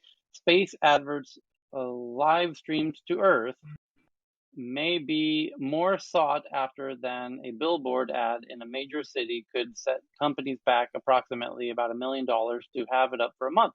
The first CubeSat art space billboard is set to expect to launch in 2022, and SpaceX is currently only taking small payloads since there are still unresolved issues surrounding the launch of the rocket. That remains to be seen what the first space art billboard will be. And Evan also sent in, I'm just retweeting that article now, to the Tech News Twitter account at TNATW. And also this one about Elon Musk's $50,000 house that he lives in. That's now that he's sold his other homes around the LA areas and whatnot. Although not entirely true. He secretly lives in Austin, Texas, but you didn't hear that from me. So, but he lives in this $50,000 tiny flat pack house after selling off his real estate in LA. And you can now see the video of the flat pack house that he has in Boca I Chica. think there's some marketing behind this venture of building houses, low cost housing. But Yeah. yeah, Alon. Yep. And it might have something to do with my friend Jason Calacanis, who's an angel investor, but I don't know. I don't know none of these things. This is all, I know nothing. So, Stripe takes first step towards a listing IPO. This is the most anticipated IPO on the planet. And it's this fantastic rocket ship of a company called Stripe has essentially become the default plumbing of enabling payments for websites on the internet, similar to how Amazon Web Services is the cloud of hosting websites. Stripe is the financial plumbing of websites on the internet. And they're now adding in a whole new chapter two or second act of doing the identity verification for the internet, which will be truly fascinating to see how that plays out. But thank you to Faraz and everyone else who's sending in the news today that Stripe is now taking the first steps of IPOing by hiring key people to do that. And Evan has this brilliant article that Samsung washing machine has an app, and this app requires access to your contacts and your location for God knows what. Maybe to let your friends know they left a sock at your house. Who knows? Who knows? But its apps are asking for too much data, and your washing machine doesn't need to know your contacts or your location, but they're asking for it just for kicks. Major League Baseball lets fans experience home run derby in augmented reality new app. JT, what is Yeah, so they develop a new app that allows you to essentially view past home run derbies. It's not the actual live one for 2021, but you're able to see the past ones and some of the statistics and the flow of the baseball and stuff like that. It's pretty cool if you download it. cool? And Cheryl just shared deforestation in Brazil's Amazon rainforest rise for fourth straight month. And there's some very dramatic images as part of this Reuters article that I just tweeted out to tech news around the world. And Elon's back in the news. Tesla's future in China challenged as data paranoia intensifies. Elon Musk's honeymoon in China is over as tougher stance against Tesla emerges from the Chinese government.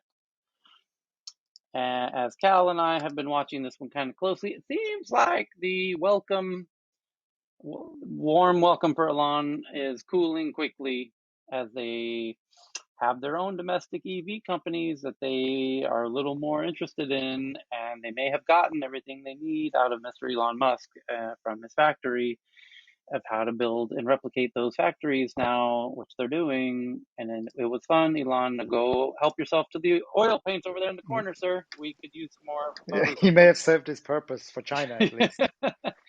those. Go hang out with Jack over there in the corner. Can you do some oil paints for us, Elon? Thank you, sir. Oculus Quest 2 referral program. JT, what is that all about? So they're launching a new program. So if you refer a friend, they'll give you $30 for yourself and $30 for the buyer of the Oculus Quest. Their mission is essentially to get an Oculus Quest in every household. So this program is just a step towards that direction. Yes, limit two per users per month, valid until $30 to refer and $30 to buyer. Ladies and gentlemen, tech news around the world is now sponsored by Oculus Quest. Oculus Quest 2 is the best headset. Please see the link in my bio where I will get $30 and you will get That's $30. Facebook, right? Yes. Michelle, Yeah, they should be giving away free, isn't it? Because they want the hardware to link to the data. they don't have the ad Their network own yet hardware. inside it to monetize it, and they don't have the e-commerce apps inside it yet to monetize it. But when they do, they will, Cheryl. Don't worry about it. That's a Yep, just wait, no hurry. so Evan, 4 robotic vehicles for compete for Turkish military contract. These are little micro You got to see the tanks. picture of these vehicles. It's right out of Star Wars. I just tweeted it out so you can see it on the Tech News Twitter account at TNATW. Look at my photo. Look at the letters above my head if you have trouble spelling. And that's the Twitter account where I just tweeted Evan's fantastic tweet of these 4 robotic vehicles that are competing to join the Turkish military. And they do look like something out of Star Wars, but very cool. And Which one's your favorite, Evan? Yeah, I like the ones with dual machine guns. I prefer dual machine guns on all my robots. And BMW's, now we finally will have. Now we finally have the robot to say, "Go find myself a tank, dude." yep, BMW's driving motorcycle can recognize turns and brake and park on its own now. Nice. What the hell are we going to do with this? Self-driving motorcycle. I guess it could be used for deliveries in Asia, like where self-driving cars are. We don't really use cars so much in many parts of Asia because it's the traffic. And motorbikes could do deliveries far faster in Bangkok than cars ever could. Lakeisha can confirm. If you want to get around Bangkok in a hurry, you don't get in a car. No, no, no, no, no. You get on a motorbike, you'll get there much faster. So if they're doing deliveries, especially around Ho Chi Minh City and a lot of big popular cities around Asia, maybe motorbike delivery, who knows? But you can watch this self-driving motorbike drive and stop and park itself all by itself. And you can scare the shit out of your kids Does and tell them, anybody yeah, go ahead. Oh, sorry. Does anybody know what happened to Faraday Motors? Because they were working on a motorcycle that was like a covered motorcycle, and they were beginning to work on self-driving motorcycles. I know they had one really disastrous showing a few years ago at CES, but I haven't heard anything because this sounds like something they were working on. So are they just gone? I haven't heard that name in a while. Last time I did, it was in the context that they were going out of business. Evan is back. Yet again, SpaceX is launching a rocket the size of the Statue of Liberty as the headline. And there's a photo of it, and it's huge. And you can see it on the Tech News Twitter account. It's pretty much as simple as that. Switzerland plans to build 500-kilometer network of tunnels linking production sites and logistics hubs in biggest cities. Electronic driverless vehicles will transport goods from hub to hub below ground. And you got to see these adorable autonomous driverless vehicles that will, The Swiss are good at building tunnels and technology, so you know they're going to get this done. yeah, they will. And they're not known for putting out headlines that they don't plan on doing. So the cargo, they call it the CST, cargo sous terrain, project aims to transport freight via a network of tunnels between Switzerland's busiest cities. There you go. Super cool looking. You got to go to the Twitter account to see it. And Russia's working on some cool stuff of their own, new Russian drones that will change life in the Arctic region. These UAVs will be able to carry hundreds of kilos of cargo as well as save drowning people in cold waters off North Atlantic. And it looks like a miniature helicopter, essentially. And there, yeah, you have to go again to the Twitter account to see it. But it's we have a whole interesting world ahead of us. And Evan is on an absolute tear with these fantastic headlines. Team develops quantum simulator with 256 qubits, largest of its kind ever created. A team of Is physicists. that a lot? I have no idea Yeah, about China number of just qubits. did 76 and beating Google 66. And this is claiming 256. It's huge. I can't believe that. Yeah, If it's real, I can't believe. yeah. A So team. what does the number of qubits mean, Tyler? Is it like, amount of RAM in your PC? It What gets more No, it's qubits? the like, same why is thing as that the big? IBM. It's the same thing as the IBM back in the days in the 70s. 4 qubit will be like interpreting the 4 bits of an IBM computer in the 70s. I see. But each qubit it becomes a multiplier, does it not, Jean-Francois? Because it's Yes, yeah, yes. because it's not linear. It's not like it's twice as fast as No, 2 qubits. It's permutations. It's like 2 times 2, and then three. You have three of them, and then it's 3 times 3 times 3, and so you're vastly multiplying the power with each new qubit. So, team developed quantum computer. A team of physicists from Harvard, MIT Center for Ultra Cold Atoms, and other universities has developed a special type of quantum computer known as a quantum simulator. And what that difference is, I'm not entirely sure. So we got to click this article and find out what a quantum simulator is. So, capable of yeah, operating. it simulates the processing of the quantum computer, but it's not having the real effect of the quantum computer with the error that come with it. Right. This, and it says the system marks a major step forward, building large-scale quantum machines that could be used to shed light on a host of complex quantum processes and eventually help bring about real-world breakthroughs in material science, communication technologies, finance, and many other fields, overcoming research hurdles that are beyond the capabilities of even the fastest supercomputers today. This moves the field in a new domain where no one has ever been thus far, said the team at Harvard Quantum Initiative and other senior authors. According to somebody at the Graduate School Arts and Sciences and the study leader, it is the combination of systems. The number of quantum states that are possible with only 256 qubits exceeds the number of atoms in the solar system. That's Exactly. the multiplier effect I was referring to.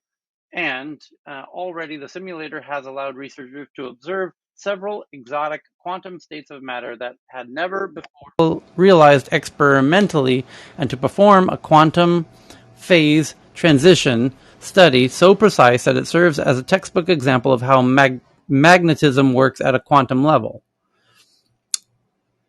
This is way above all of our mental capacity. So we're going to pause there until somebody that has the amazing skill of understanding this and the ability to explain it is able to help us understand what the hell's really going on with these things. We need a good YouTube video.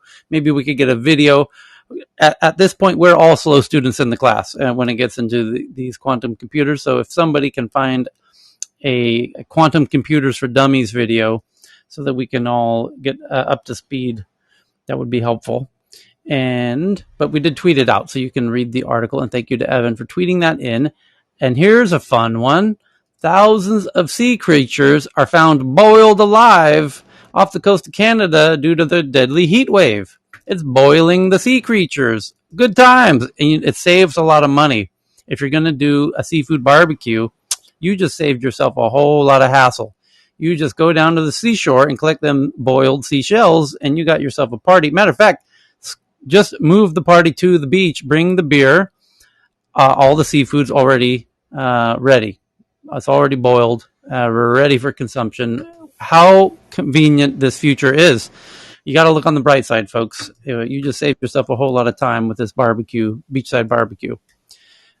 Is this an American thing to drink warm beer? No, that's Swedish. Holy shit! Oh my god, you crazy Swedes! I swear to God, people, if you go, Swedes have, when you go to a party in Sweden, they have completely room temperature beers on a table in bottles in nice little rows, and then they want you to even use a glass, like a wine glass, for your beer at room temperature. It's really screwed up. It's truly disturbing. It's Disgusting. really, It is Why? culture. yeah, It doesn't taste yeah. It's good. terrible. It's a really bad It idea. has to be chilled. Yeah. Yeah. Okay, Jeep, the car company Jeep. They make Jeeps. What a brilliant name, after all, to call your company Jeep and you make Jeeps. Kind of brilliant if you think about it. Anyway, Jeep promises fully electric versions of all of its Jeeps. By 2025, Jeep pledges to offer fully electric versions of its SUV lineup as part of its zero emission goals. Well done, Jeep. There you go. We are making progress. A new dangerous heat wave is coming for the West. Oh boy, here we go again.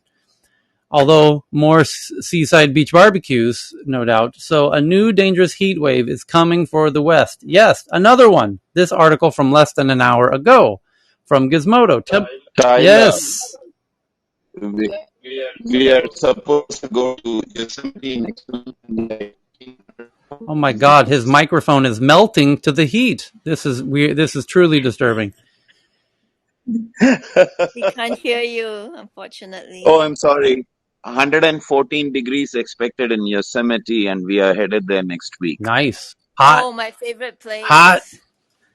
Bring the heat. Temperatures could reach triple Hot. digits across multiple Yeah. states. The West Coast can't catch a break from dangerous and extreme heat. The new heat wave is set to hit the region this weekend. The Northwest will thankfully be spared the worst of the heat, but sizzling temperatures will spread across the large areas that include the entire west coast of America and portions of the northern Rockies and the Southwest. Abnormally hot temperatures will even spread as far north as Nunavut in Canada. Ahead of the heat, the National Weather Service issued excessive heat warnings for much of northern and central California beginning Friday, that's today, and lasting through the weekend. The heat could also make it harder to fight the growing wildfires in British Columbia. Gee, you think? Tied with last week's record-smashing heat in what's shaping up to be a relentless summer across the West. In terms of absolute high temperatures, California can see the worst of the heat, with forecasts will easily clear 100 degrees Fahrenheit or 38 degrees Celsius for several cities and could challenge daily, monthly, or even all-time records. To get a taste of the searing heat, California's Death Valley could see temperatures reach 130 degrees Fahrenheit, 54.4 degrees Celsius, which would tie the hottest temperature ever reliably recorded on Earth. So that's fun. That's good, right? Hottest ever on Earth ever? It's actually there's a forecast on Sunday for 131. That would be the highest temperature ever reliably recorded on Earth ever. Period. Nice. Where's that planned to be? Death Valley. Death Nice. Valley. So that's 130, but the forecast for Sunday was 131 yesterday. But Number one, we'll baby. see. It's still mind-boggling. USA, number one, baby. If it USA. only could have happened on July 4th. So in Las Vegas, highs could tie or surpass the city's all-time records of 117. Sacramento Valley, 115. It's going to be hot. The heat will worsen drought. Oh, here's this journalist really did the investigative journalism here. In this same article, it says the heat will worsen the drought. Oh my goodness. Who could have put those two dots together? He is So genius. this guy is seriously Genius. insightful, Tyler. I mean, Yeah, what a drop in more the than bucket. nine. I was gonna ask you about the seafood though. You did mention lobster on one of the other Yeah. calls, So more than. and you know The other interesting. Go ahead. I'm interrupting my game. The other interesting related news is that climate scientists have very quickly put together research showing that the probability it was the recent heat wave in the Pacific Northwest. There's 150 to 1 chance that it was caused by climate change. In other words, that heat wave would not have occurred without climate change, with a 99% probability. So the attribution science is really moving forward quickly. So Yeah. it's pretty The interesting. more than 90% of the West is in a drought, and the heat will make matters worse, not better. Actually, worse. Apparently, these record-breaking heat is going to make the drought worse by further drying out the soil and evaporating limited water supplies from reservoirs. Oh my goodness. On Thursday, Gavin Newsom added 9 counties to the state's drought declaration, making 50 of California's 58 counties officially in emergency drought conditions, and asked that residents try and curb their water use by 15% and, by all means possible, do a rain dance if you are so inclined. The state's reservoirs have already shrunk rapidly following the repeated bouts of heat earlier this year and below average snowfall. That's had gnarly impacts. They use the word gnarly. That's awesome. That's had gnarly impacts, from making water taste like dirt and putting hydropower at risk. And this is now being reported in Gizmodo, a gadget blog. So that's when you know, that's just another little indication things might be getting a little uncomfortable, is when your tech gadget blog starts telling you about how hot it's going to get. This is what the climate crisis looks like, the article says from Gizmodo. And then related news, which was kind of amazing if you saw it, is the New York City subways flooding yesterday due to these flash floods. And it sounds weird, but this drought actually also causes flooding, because when the air is hotter, it can hold more water, and when that soil moisture evaporates into the atmosphere, it's up there. So when it does rain, it rains harder because there's more water in the atmosphere. So they're actually, drought and flooding are related phenomena. So the Gizmodo article ends by saying, the devastating heat wave that has hit the West Coast at the end of last month was unusual in that the pressure centered over the Pacific Northwest, a region that doesn't usually see extreme temperatures. The lack of air conditioning up there that I mentioned when we were talking about it, coupled with relentless heat, contributed to widespread deaths. Like that matters. It would take weeks or even months to grasp the full toll, but officials in Oregon have declared the heat wave a mass casualty event because humans are dying as if it's a mass casualty event. Hordes of people dying, whatever. Just carry on. Business as usual, everybody. Keep going. A snap analysis using peer-reviewed techniques released this week found that the last heat wave would have been virtually impossible without climate change. The same is also certainly true for the heat coming this weekend, with scientists beginning to operate under the assumptions that the climate crisis is playing a role in all heat waves by either making them more likely or more intense. There you go. But Cheryl just found an interesting related article, perhaps, that songbirds are mysteriously dying across the eastern U.S. Scientists are scrambling to find out why. It's fucking hot. That's fucking hot up in here, Tony. That's the fucking problem with these fucking birds. They don't like it when it's this fucking hot. So, Jennifer Toussaint, chief of animal control, Arlington, Virginia, can't forget the 4 baby blue jays. In late May, worried residents have delivered the fledglings to her clinic just outside her Washington, D.C. within just a few hours. Each was plump, indicating their parents had done a great job of caring for them. She says, but the birds were lethargic, unable to keep their balance, and blinded by crusty, oozing patches that had grown out of their eyes.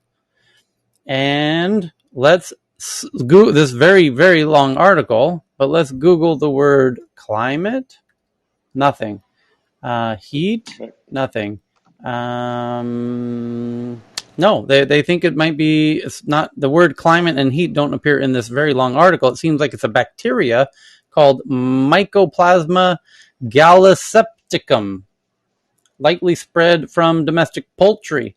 Over the past few decades, researchers have also tracked outbreaks of West Nile virus, bird flu, and salmonella that caused noticeable kills. Most of the suspects have been ruled out in this case, and many of the dead birds have been tested were infected with Mycoplasma bacteria. That is not uncommon, but the bacterium has evolved to become more infectious and deadly, and it might be playing a role in the current outbreak. And there you go. Bacteria. So Another related thing I just retweeted, actually, and DM'd. It's a New York Times article about nights are warming faster than days across most of the U.S. with potentially deadly consequences. So even though it's not as hot, your body doesn't have a chance to recover from the heat, and that actually is very deadly.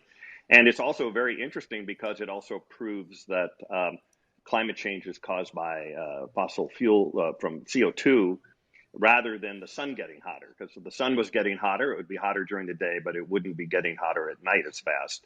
But the opposite is true. It's getting hotter at night faster. And that proves that it's due to the blanket around the earth of greenhouse gases rather than the sun. So if anyone tells you it's the sun, first of all, the sun's at a minimum right now, which is kind of, certainly not the sun. But anyway, it's an interesting article, and you have to watch out for those nighttime temperatures too, even though they don't get the same headlines that the super hot daytime temperatures do. Just retweeted that one. And Tapcart raises $50 million. Service Titan got $200 million. More LA news, and it's about Tapcart has a platform that enables Shopify-powered brands to launch mobile shopping apps. And there you go. Mobile Shopify is big time booming, and Service Titan and a whole bunch of LA startups getting funded. Biden, is this this news today? It is. Biden tells Putin the U.S. will take any necessary action after latest massive ransomware attack. President Biden told Russian President Big Vladdy Daddy on Friday that the United States will take any necessary action after the latest massive attack, the White House said. Biden has been under pressure to counter the blunt the impact of the costly, increasingly brazen assaults by what the U.S. say are Russian-backed hackers. The president has warned Putin that the United States would hold Moscow responsible for cyber attacks originating from Russia, even if they cannot be directly linked to the Kremlin.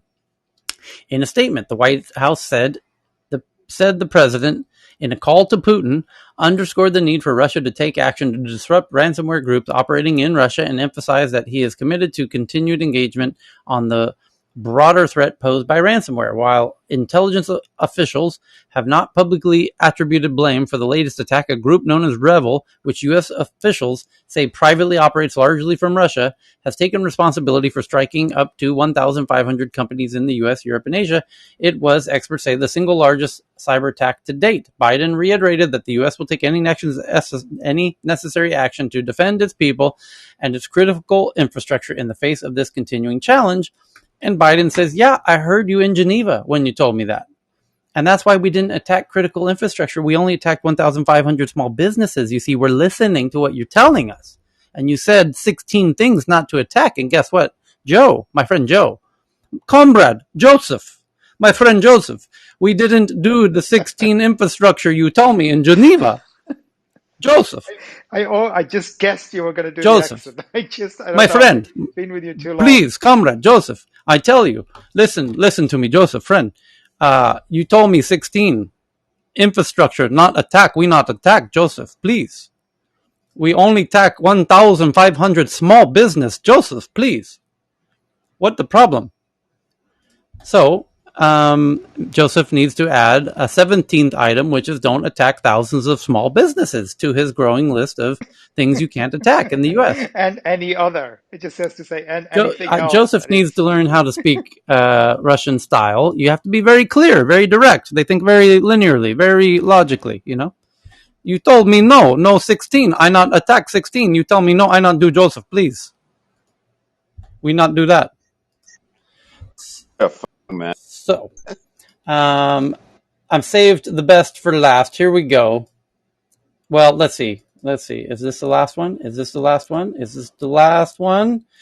Over this crowdsourced payments tracker wants to solve the ransomware visibility problem. So there's now a crowdsourced effort underway to help solve the ransomware problems.